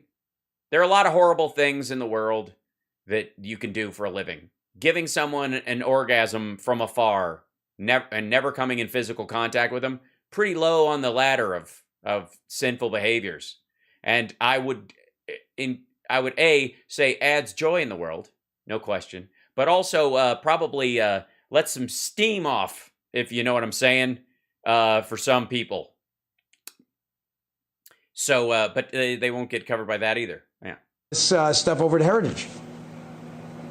Precisely. I think this is a test run. Russia is a test run for what they can do to their domestic enemies here in the United States. Okay, so we saw this.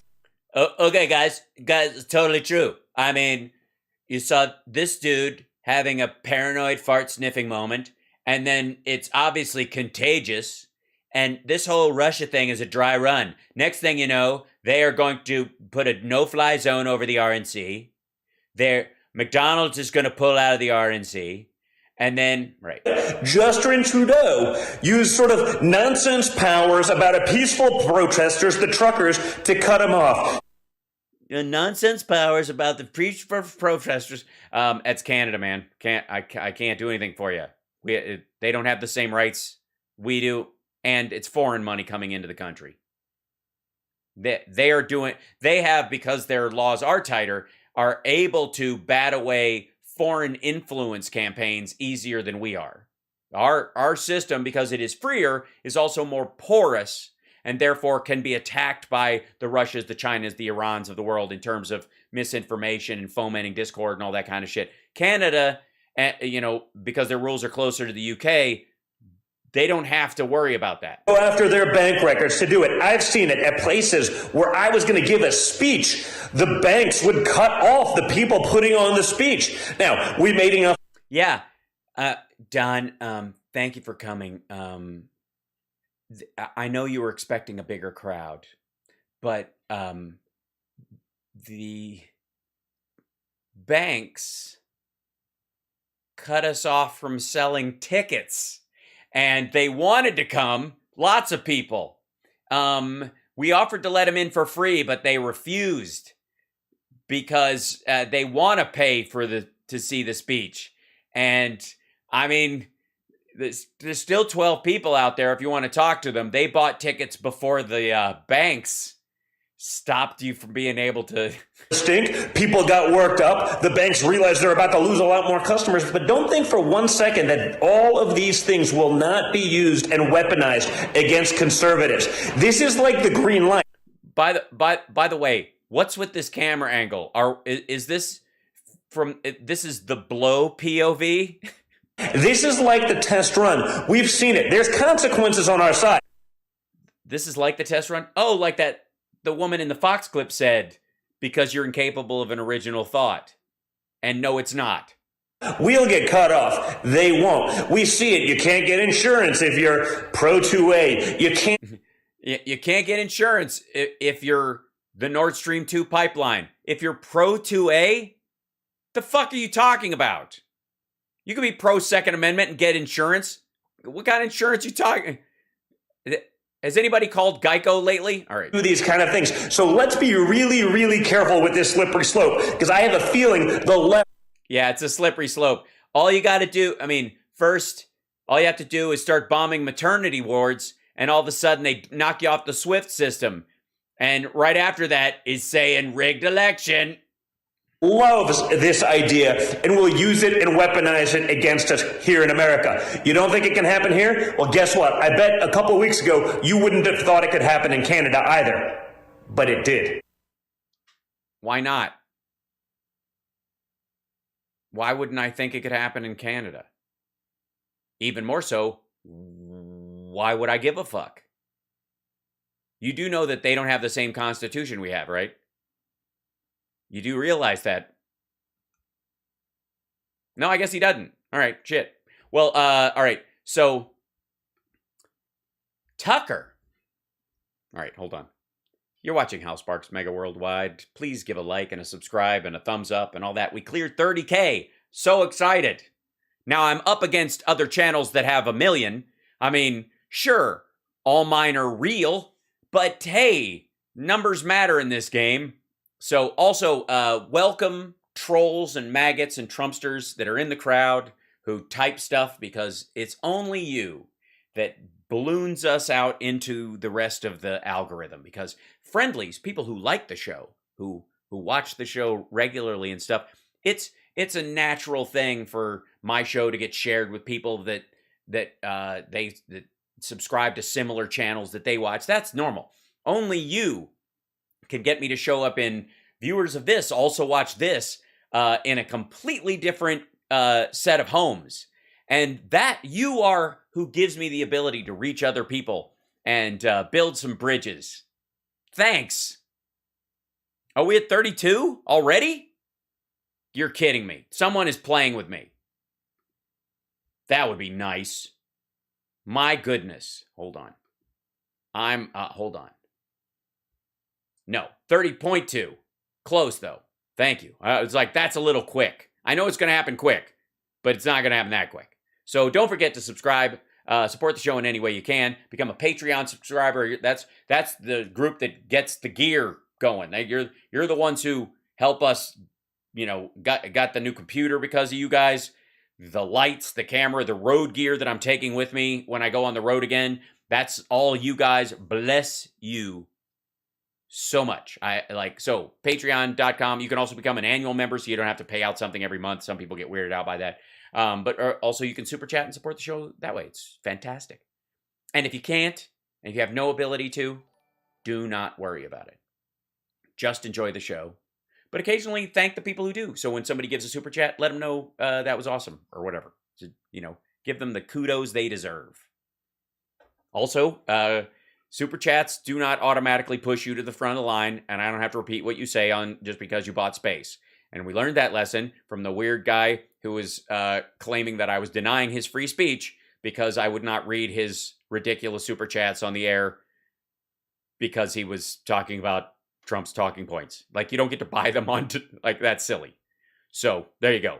I do allow ads on some of the sites. I do not do ads, though, because that would be a bridge too far for me. I don't want to do ads. I don't want to sell stuff to you guys. There's ads on some of these sites, but I don't want to do it. So, there you go. As a matter of fact, look, I just hit one on Twitch, and it'll go away. All right, here you go. Yes, just hook me up with laughs. That's all I care about. Okay, so, Tucker, who, as we mentioned before, I like wood, has a thing for the building that Don Jr. was in. Deeper and longer. And who wouldn't? So he has on Tulsi Gabbard talking about the labs that need to be shut down immediately. Now, I think they're talking about the research labs in Ukraine. The biolabs there. Now, let me see. Do I have my iPad over here? No. Because I have, hold on. Earlier today, let's see if this shows up. Frequently viewed, anything about it, on our Mac Pro, doobity-doo.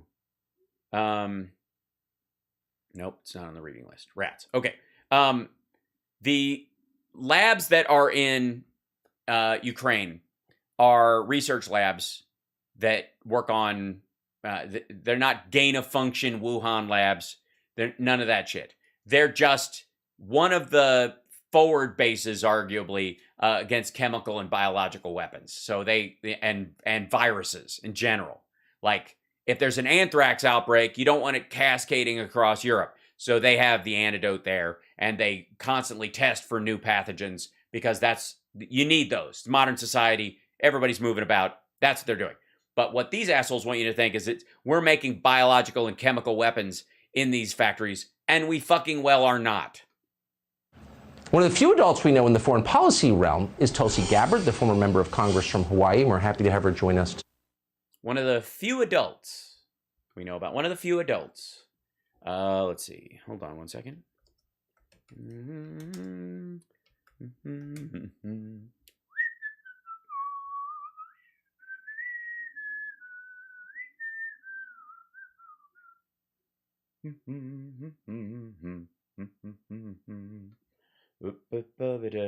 There's probably a reason why she wanted to be why she's such an adult. Wonderful. Maybe I should pose in red against this red background.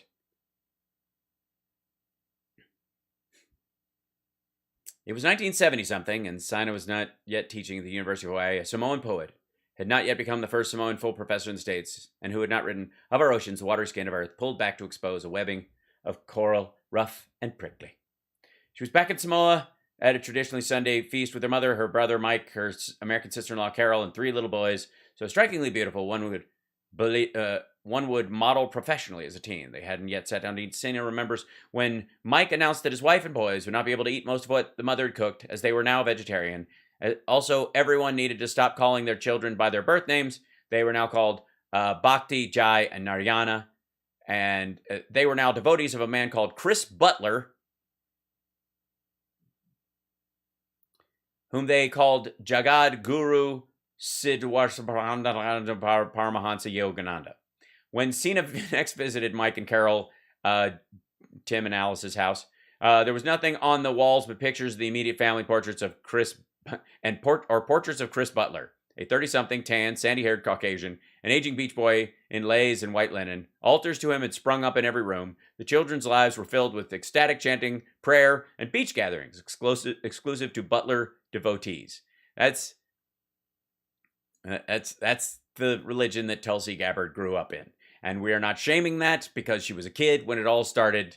But I'm just proving that she had a less weird childhood than Swanson heir Tucker Carlson. Congressman, thanks so much for coming on.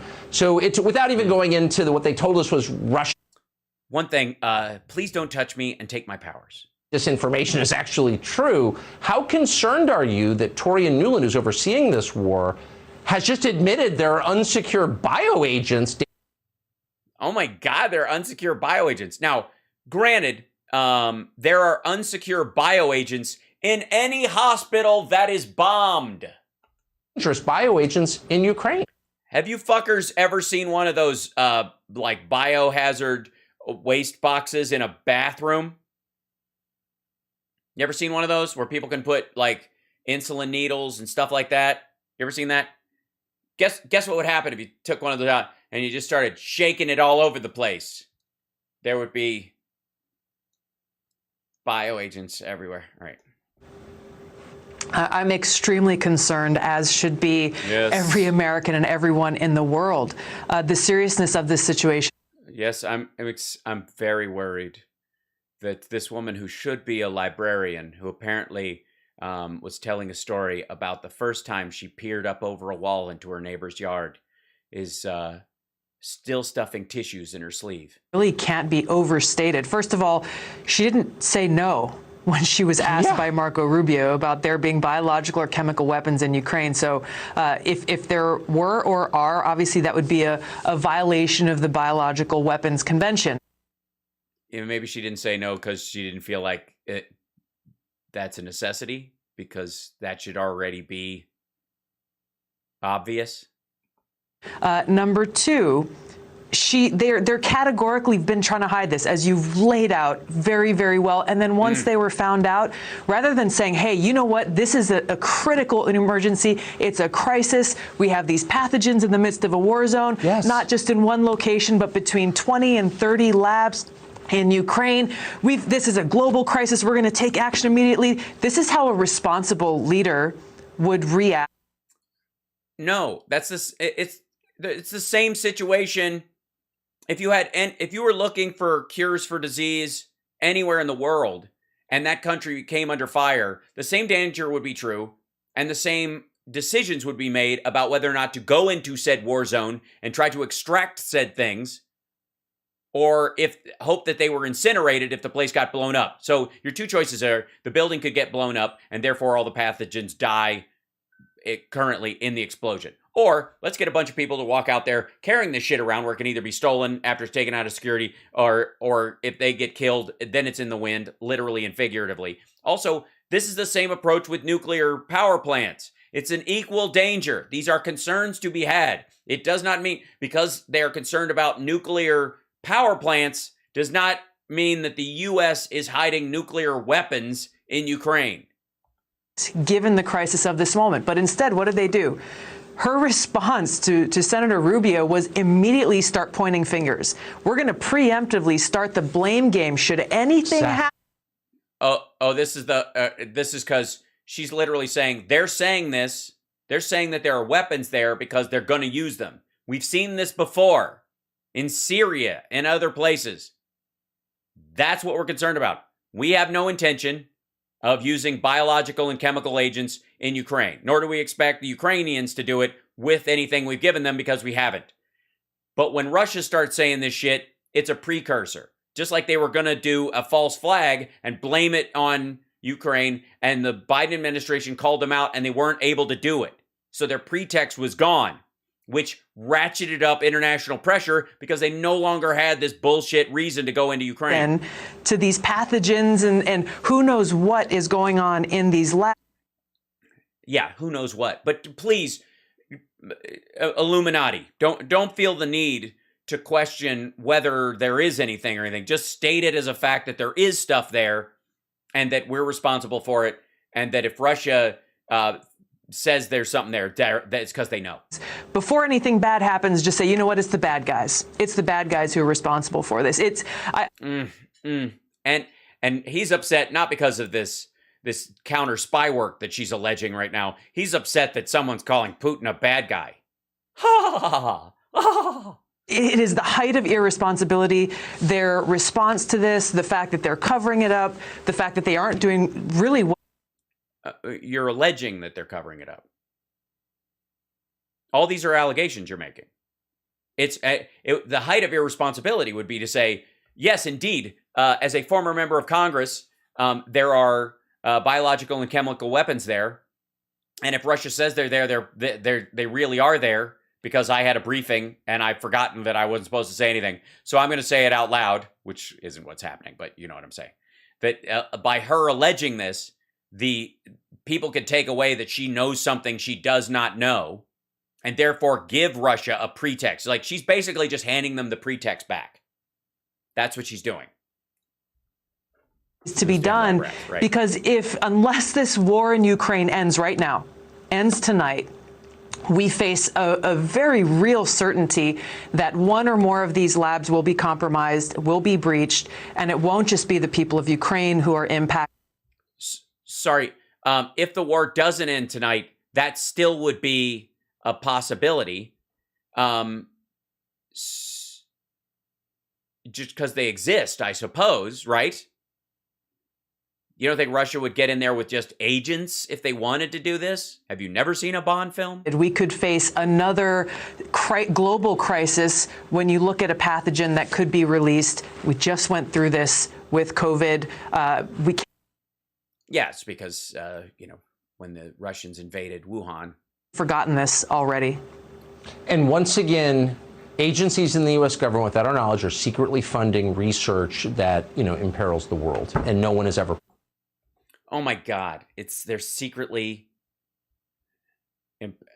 research that imperils the world. Oh, God. Hang on. I need to go check something. Hold on. I want to grab something. I'll be right back. Talk amongst yourselves. Trends and that thing. Does that work? Hold on. I need my iPad.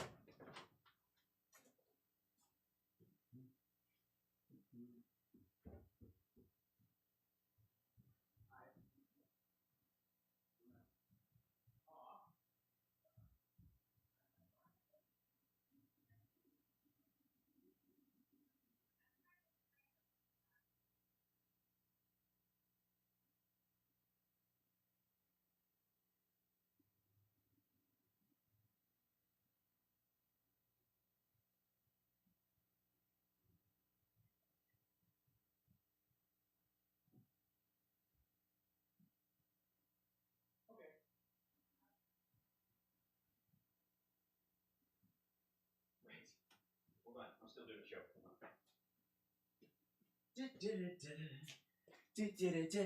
I'm back. Hey, we're back. Give me 1 second.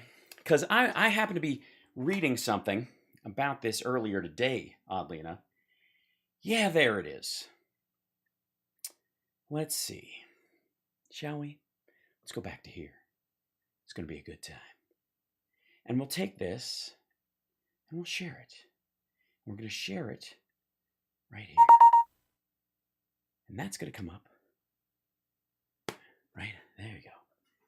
And this is going to be a big, big secret. This is one of the big secrets. I'm sorry. Everyone gather around because I'm about to reveal some secrets from April of 2020. The U.S., not March of 22, mind you. The U.S. Embassy would like to set the record straight regarding disinformation spreading in some circles in Ukraine that mirrors Russian disinformation regarding the strong U.S.-Ukrainian partnership to reduce biological threats. Here in Ukraine, the U.S. Department of Defense's Biological Threat Reduction Program works with the Ukrainian government to consolidate and secure pathogens and toxins of security concern in Ukrainian government facilities, while allowing for peaceful research and vaccine development. We also work with our Ukrainian partners to ensure Ukraine can detect and report outbreaks caused by dangerous pathogens before they pose security or stability risks. This happens fucking everywhere. Our joint efforts help to ensure that dangerous pathogens do not fall into the wrong hands. We're proud to partner with the Ministry of Health, State Service of Ukraine for Food Safety and Consumer Protection, National Academy of Agrarian Sciences, and the Ministry of Defense to make us all safer. Anyone can learn more about these efforts on the U.S. Embassy website.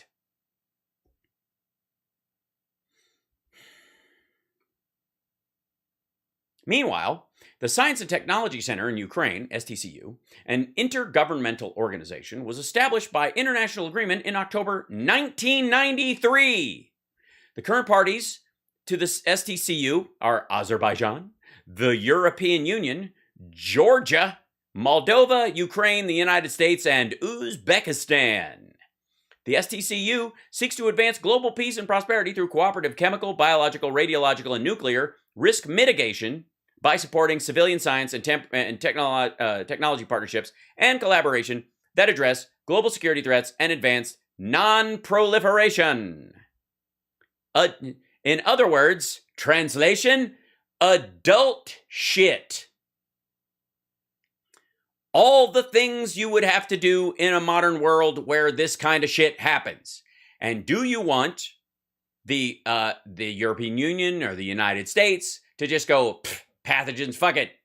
If a giant version of anthrax starts in Russia and cascades across Europe, not our fucking problem. Till it lands here, and then, even then, why would we bother? Yeah, I hacked the internet to find this. It's just been posted on their fucking site since April of 2020, and the partnership has been in existence since 1993. How stupid are these people? Shall we jump? Oh, link not found. Whoops, sorry. Did I jump to the wrong place? Hold on. Grab this guy. Copy. And then go back to here real quick. 1 second. Dink.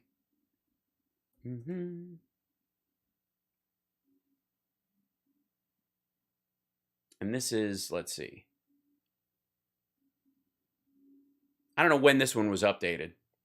This is from the U.S. Embassy in Ukraine as well. It's been there for a while. This is their COVID-19 response assistance. Laboratory construction. BTRP has upgraded many laboratories from the Ministry of Health and State Food Safety and Consumer Protection Services of Ukraine, reaching biosafety level 2. In 2019, BTRP constructed 2 laboratories for the latter, one in Kyiv and one in Odessa. The science writing mentorship, oh dear God, they're giving out fucking scholarships at this point to people. The overall focus of SWMP, the Science Writing Mentorship Program, is to advance One Health initiatives and disease risk mitigation in Ukraine through effective dissemination of scientific findings at BTRP-supported laboratories. They're linked, but we don't pay for them, but we have grants and fucking hell. Like, this is so easy. They never even heard of this. I never even knew. This is all a lie. They've all kept it hidden. It's just on any government website fucking out in the open that you want to check, but since I didn't check till now, it must have been a secret. So speaking of no one ever punished, I wanted to get your reaction to this. 27 foreign policy heavyweights just signed an open letter calling for what they call a, quote, limited no-fly zone over Ukraine. Some of the people who signed it include former NATO Allied Supreme Commander Phil Breedlove, U.S. Ambassador to Ukraine William Taylor, former U.S. Ambassador to NATO Kurt Volker, et cetera, et cetera. What exactly are they proposing, and is it a wise idea, do you think? It is not. Just one last thing on the danger of these. Of course. Yeah, I wasn't done lying about these secret fucking labs that you can actually read all about and you have for fucking ever. Biosurveillance Network of the Silk Road, the BNSR. In 2016, the Ministry of Health of Ukraine and State Service of Ukraine on Food Safety and Consumer Protection signed a memorandum on joining a multinational working group with the goal of strengthening the global health security and creating well-functioning disease surveillance network in the Eastern European region that includes Azerbaijan, Georgia, Kazakhstan, and Ukraine.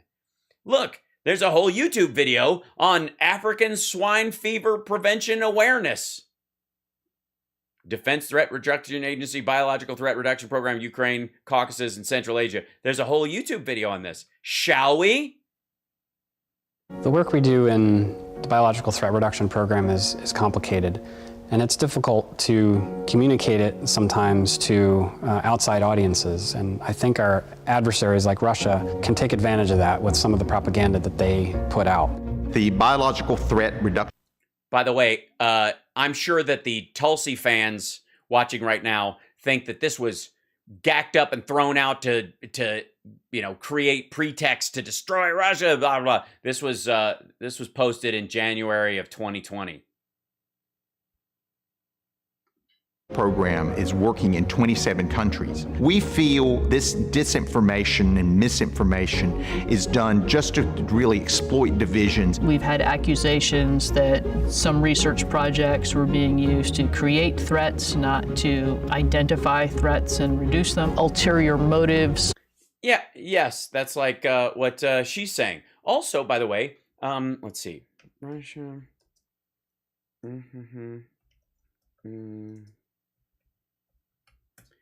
Just so you guys have some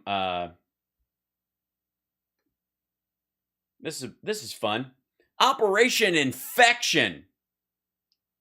I mean, it sounds like something out of Spectre.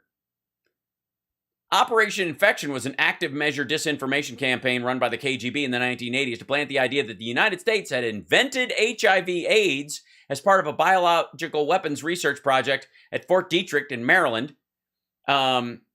Historian Thomas Bogart popularized the codename Infection based on the claims of former East German Ministry of State Security. Blah, blah, blah. Okay, forwards, inflection, perhaps forwards, forward too. However, historians, Operation Denver, blah, blah. The operation involved an extraordinary amount of effort funding radio programs, courting journalists, distributing would-be scientific studies, according to journalist Joshua Yaffa, and even became the subject of a report by Dan Rather on the CBS News. They did a report about how everybody was avoiding treatment for AIDS or believed that it was either fake or that the U.S. had created it to kill Africans. According to the United States Department of State, the Soviet Union used the campaign to undermine the United States' credibility, foster anti-Americanism, isolate America abroad, and create tensions between host countries and the U.S. over the presence of American military bases, which were portrayed as the cause of AIDS outbreaks in local populations. This has been around for a long time. Long time. Yeah. Same shit. Labs that the U.S. is funding, not only in Ukraine and around the world, they need to be shut down immediately. They need to be shut. No. No, they fucking well don't. These are medical facilities linked with other medical facilities in a net to trace pathogens. It's one of the reasons why we got a grip on COVID-19 as fast as we fucking did, because the Chinese posted the genome and all these places went to work on it at the same time. Immediately. They are insecure. They are posing a threat to the world. They need to be shut down immediately. They're not insecure. Everything is insecure when a place is being strafe-bombed, you dunce. On the no-fly zone that's being proposed and encouraged by these by the same Trumper generals that have been saying that Biden's plan sucks, the people that you support, the people that are on Tucker's program regularly. Called foreign policy experts. Look, they're trying to act tough, Tucker. They're trying to say, you know, we've got to do something, and I get it. Right, you get it. You're trying to act tough. They're trying to act tough. You're trying to act tough. Tucker's trying to act like he didn't expect what you worked out beforehand you would talk about on the show. There's so much suffering that we're seeing on our televisions all day and all night. And I get that the American people are frustrated because we want to see this end. Instead of our leaders doing the responsible thing and saying, okay, let's do our best to try to facilitate. We are doing that. Biden is not, NATO is not trying to coordinate a no-fly zone. They know this. These people are not in office. These people are calling for it. They're wrong. Negotiated outcome to actually end this conflict, a window of opportunity that President Zelensky opened. Yeah, they need to negotiate this. Basically, they need to turn around, grab their ankles, whatever Putin wants, give it to him, anything to stop the murders. You know what, just 24, 36 hours ago. Instead of doing that, they're focused on, hey, let's just do something, look tough, enact a no-fly zone, which would not help the And again, who the fuck is they? Ukrainian people. It would make things worse. It's not going to help the American people. It'll make things worse. It'll drastically escalate this crisis and put our pilots directly against Russian pilots, putting us. Right. This is what Biden said. Why don't you play him saying this exact same thing? And I don't know if you know this. He's the fucking president. In conflict, at war with Russia, the other nuclear armed power, pushing us, shoving us towards this brink of nuclear catastrophe and nuclear war that would destroy the world. Yeah, and Ukraine. You know, save Ukraine by destroying it. Ukraine. So give me exactly. Yeah, it's great. Yeah. This letter by these guys that goes contrary to what the current administration is doing. Yeah. Iraq, Libya, Syria, the list goes on and on. We've got to learn from these lessons and stop this madness. Yeah, that's true. After we've left Afghanistan and Iraq is basically stable at this point, and I guess Syria, well, the Russians have 3 of our bases. I'm not sure what we were supposed to learn from that one. Figure that one out later. But yeah, the one thing we learned is if we've learned anything from these, and thank you, Tulsi, it's that if a country is attacked, just let it happen. I mean,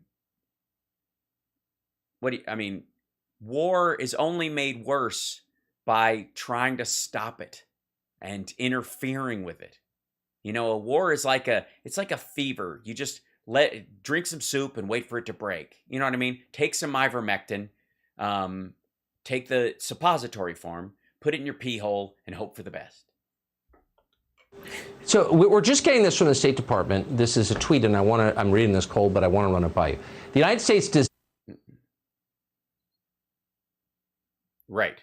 Yeah. So apparently, Tulsi, that whole thing about her not saying that we don't, they came out and said we don't.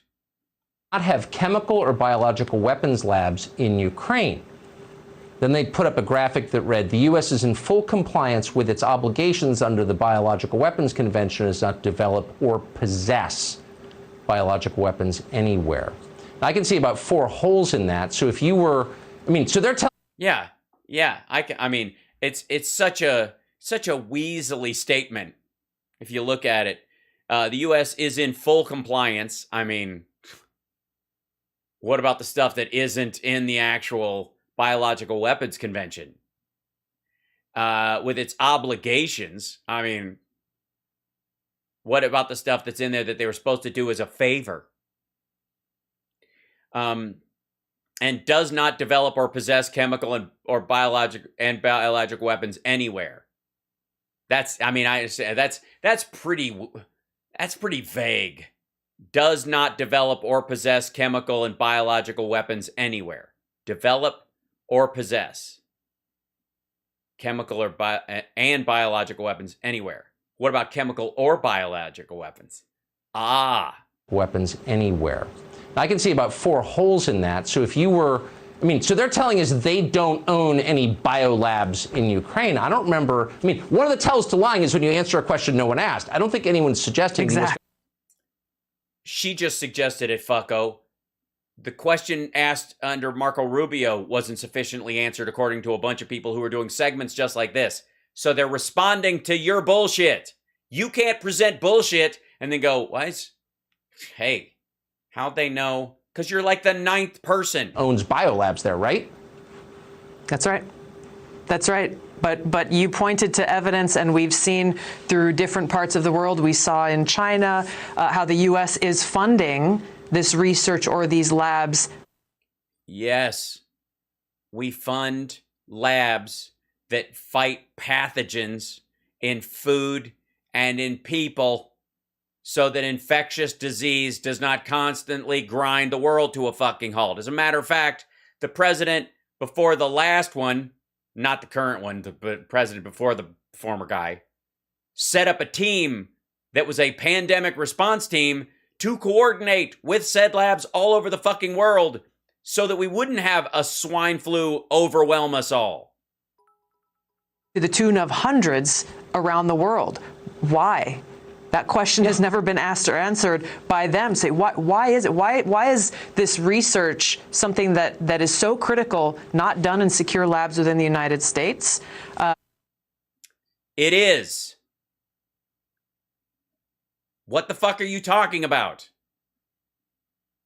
It's also done here. But guess what?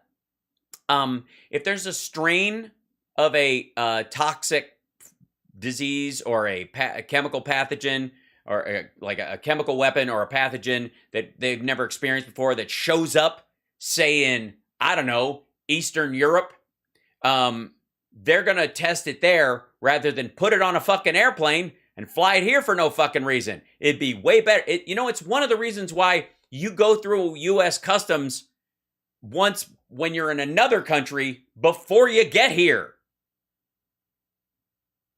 You do. Do you notice how that is in a lot of countries that you pass through U.S. Customs in airports on your way here? You still have to do it when you get here, but you're already been cleared before you get on your goddamn plane. There's a reason for that. Because we want to stiff arm any of the awful. Why is this research being outsourced? There's so many different. Because there's so many of these pathogens, you don't want them traveling all over the fucking place. We do not want to be disease central. If they can handle it there, and they absolutely can, they should develop an antigen for it and store it. Tell you what, send the vaccine for whatever the fuck it is over here. We'll store that here as well. We're not in the business of collecting every disease on the fucking planet. Questions here, and all of it points back to really the risk that this is posing. Again, this is something that is fresh in our memories, and if they have nothing to hide, why? If only we had brought the COVID-19 bacteria to the United States on, I don't know, a boat or a plane It would be here and there. Trying so hard to hide it. Well, they've already admitted it. I mean, they admitted it. No, they haven't. Undersecretary of State just admitted it under oath yesterday. So, like, let's not let them pretend that this is. No, let's not let you pretend that you actually know what the fuck you are talking about. Like, we're carrying Putin's water again, or something. They're such liars.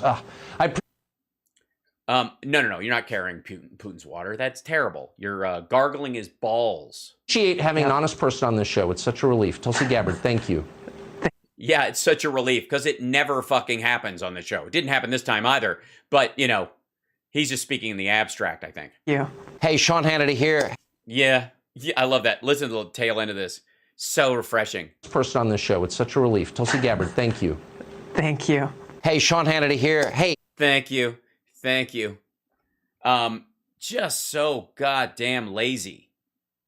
Now, I'm running out of time, aren't I? Because we'll never get through this.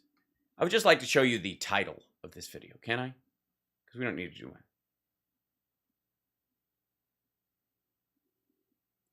Biden begs Venezuela for oil. Now, if you were a progressive, would this be a title that would be aimed at you?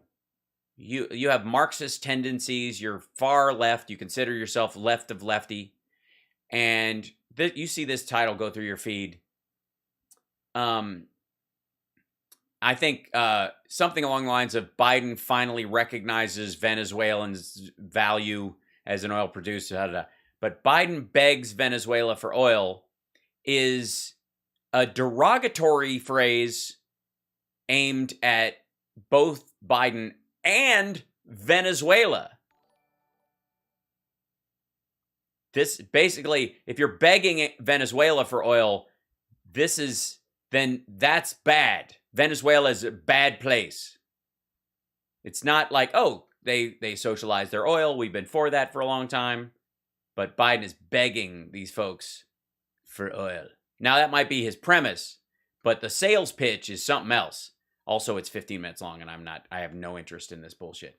And increasingly, so Jimmy Dore has denied the Uyghur genocide, period. He says it's fake. The Uyghurs are not only not being killed or sterilized or any of those things. There's no rape camps and all that stuff. They're actually thriving. I'm not kidding. That's his position.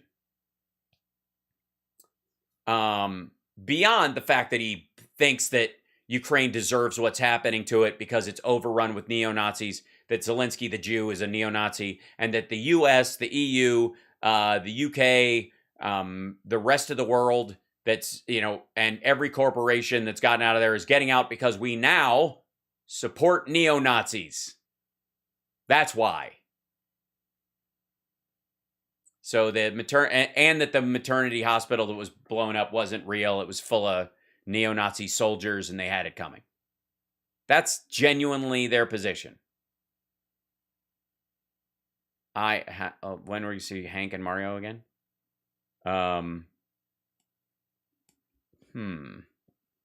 Good question. He's not a comedian. Jimmy Dore is not a comedian. I'm sorry, he isn't. He may have been a long time ago. He's not anymore. First of all, he does the same thing he does in his show live, and he doesn't do a stand-up. And half the jokes are shit he's stolen from stuff other people have mentioned on his show. That's a no-no. You don't do that. You write all your own shit or you think it up on the spot. Jimmy Dore is not a comedian. Period. End of story.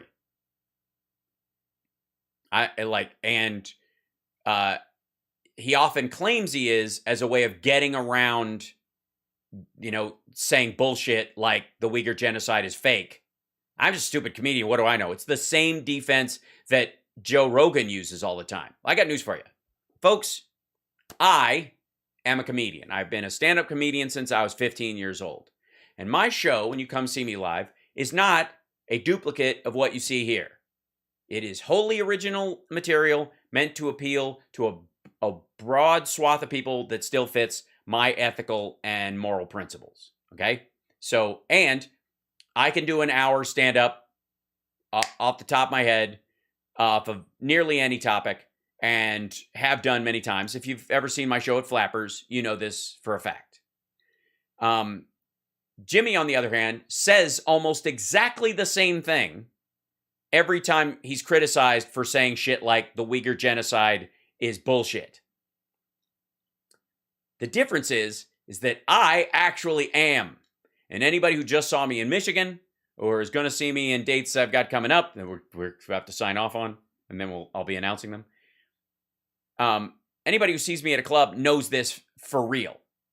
Not from a show I did 10 years ago, but for a show I did last weekend, or that I will do in 2 weeks, okay? Or that I did two nights ago.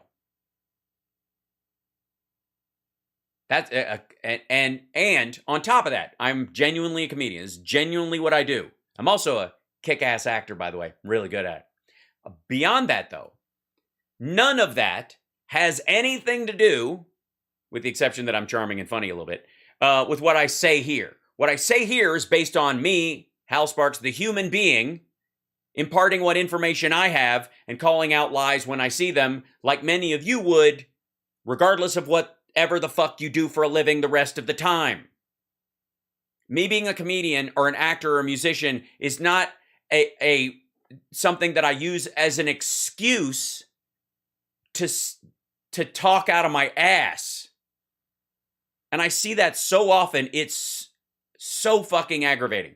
Rogan does it, Dorr does it, even Russell Brand does it. I'm a stupid guy. I'm just an actor who did some things. No, you don't get to fall back on that. If you're you're in this space and you're putting yourself on camera all the time and talking about this stuff, then the merits of what you're saying and showing are based entirely on what's going on here. You don't get a fucking free pass because you tell jokes the rest of the time.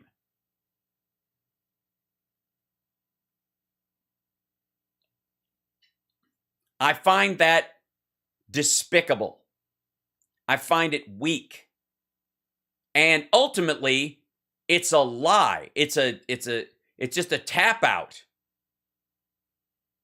I am responsible for what I say on this show, both when I'm joking and when I'm speaking seriously. Period, end of story. Which has nothing to do with anything else I do. It doesn't matter what fucking car I drive. I have an FJ Cruiser. It's a 2012. It's really good. I wish it was electric. It has nothing to do with the jeans I wear or what store I shop at. None of that is relevant any more than the fact that I'm a comedian the rest of the time. Because I don't get to be funny here because I told you I do stand up on the weekend. I'm really funny. I was 2 days ago. I'm not right now. Right? Like, fuck that. And anybody, if you're ever watching, and this is a warning, folks, anytime you see someone on any of these channels who just has that as their fallback, whatever their other thing is, man, I'm just a fighter. I just do UFC. I don't know shit. But I wanted to say, no. The minute you start saying your piece, you as a human being saying that piece. You don't get it. You don't get to group all the other fucking people in that job into a big mass and go, they're all fucking stupid. So since I'm one of them, what I'm saying has less meaning when I'm wrong and more meaning when I'm right. No. Absolutely not. And the fact that he says that, the Dorr says that, the fact that Russell Brand does the same thing, and the fact that Rogan does it it's a cheap, shitty excuse. And by the way, it also says that for some fucking reason, comedians aren't smart, or that whatever they're saying doesn't have meaning. That philosophically, ethically, which is the problem people had with the Joe the Plumber thing, that somehow certain jobs are derided because they supposedly shouldn't or couldn't or wouldn't have a point. It's wrong when you talk about, people in blue-collar jobs or white-collar jobs or whatever the fuck. What you say and what you joke about and whether or not you're funny while you do it, or whether or not what you're saying is factual or interesting or both, has nothing to do with what toilet paper you use or where you were 2 days ago. I don't give a fuck. So anytime you see somebody use that fallback, understand they are warning you that they know they're full of shit. And instead of saying and admitting that they're full of shit, they're trying to use some sort of out to be able to bullshit you and get away with it. I will come to New Jersey. It's going to happen, Dawn. We're working on it right now, actually. But it'll be Nerd Halen. But I will try to do stand-up at the same time. Promise. I think it's August. Yeah, late August.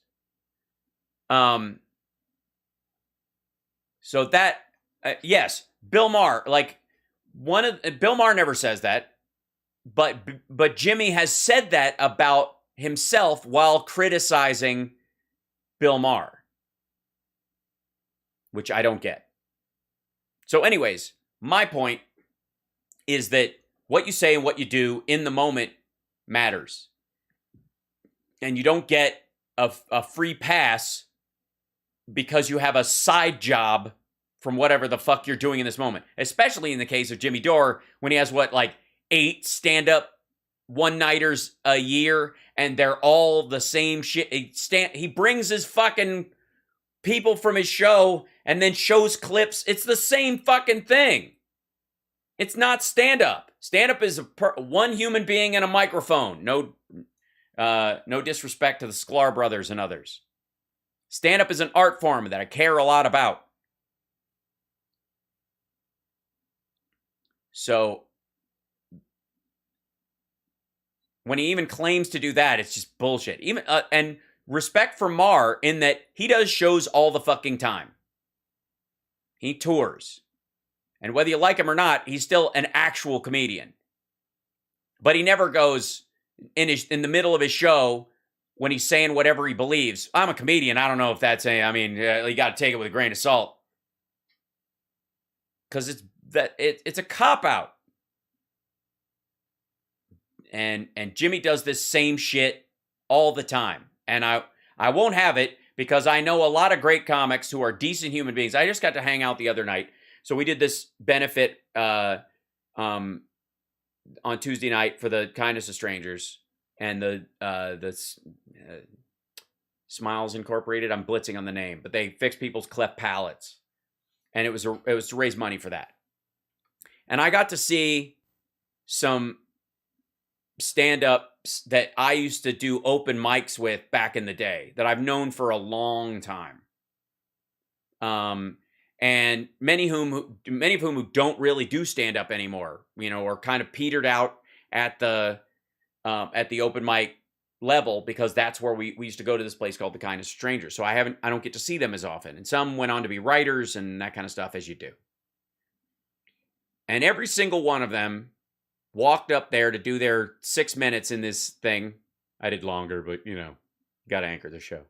And they went up there and did their craft as best they could. And every time one of them walked up, and especially the ones I hadn't seen in a long time, and just swung for the fences trying to make people laugh about, their own personal stuff, the world's personal stuff, politics or anti-politics stuff, whatever it was. Each topic, the joy of them trying to go up there and give people laughter was, I think it made this especially sensitive a topic to me, as these people who would love to be in a situation where they could do 8 theater gigs a year and still call themselves a stand-up. And I love all these guys, and it was lovely to see them working this hard. And so when somebody comes up and goes, I'm talking about this shit and stuff, but I'm just a dumb comedian, so what do I know? When full well they run their entire show on they are the authority, that everyone else is a liar and is villainously evil. It's not even that they're bad or misinformed, it's that they're awful. That he would come out and shit on these folks who would come out and do stand-up. I'm sorry, I won't fucking have it. So, on my way out the door, let's see if we get a, here's a good, find a good shot for this. Yeah. So, on my way out the door, fuck you, Jimmy. And Kurt is one of the guys who Jimmy has like on tap, so he can take jokes from him and or go ha ha and then pretend he said it. And he has all these fucking people on the regular floating through, and he still calls it the Jimmy Dore Show. And then he goes out and he takes all these people on the road with him, and he's a stand-up. Fuck off. Jimmy's not a stand-up. That's all I'm saying. I'm done. All right, I'll let you guys go. You guys are wonderful. I'll see you for the morning show tomorrow. Now I got to go. I think I have to assemble furniture. I'm not kidding. For my girlfriend's show. Anyways, take care of yourself and take care of somebody else. And go watch a comedy special. Pick somebody. There's a lot of great ones out there. Get your laugh on. This is dedicated to all the hardworking comics out there, the road comics who do the real work. You know who you are. The hardest audiences need the laugh the most. There's no tough crowds. They're just crowds that need to laugh more than anybody else. And I'm proud to be a part of a service industry that finds the miserable and tries to brighten their day. And on that, I'm very glad you guys hung out with me today. Thanks so much. Don't forget to like and subscribe, and I will see you soon.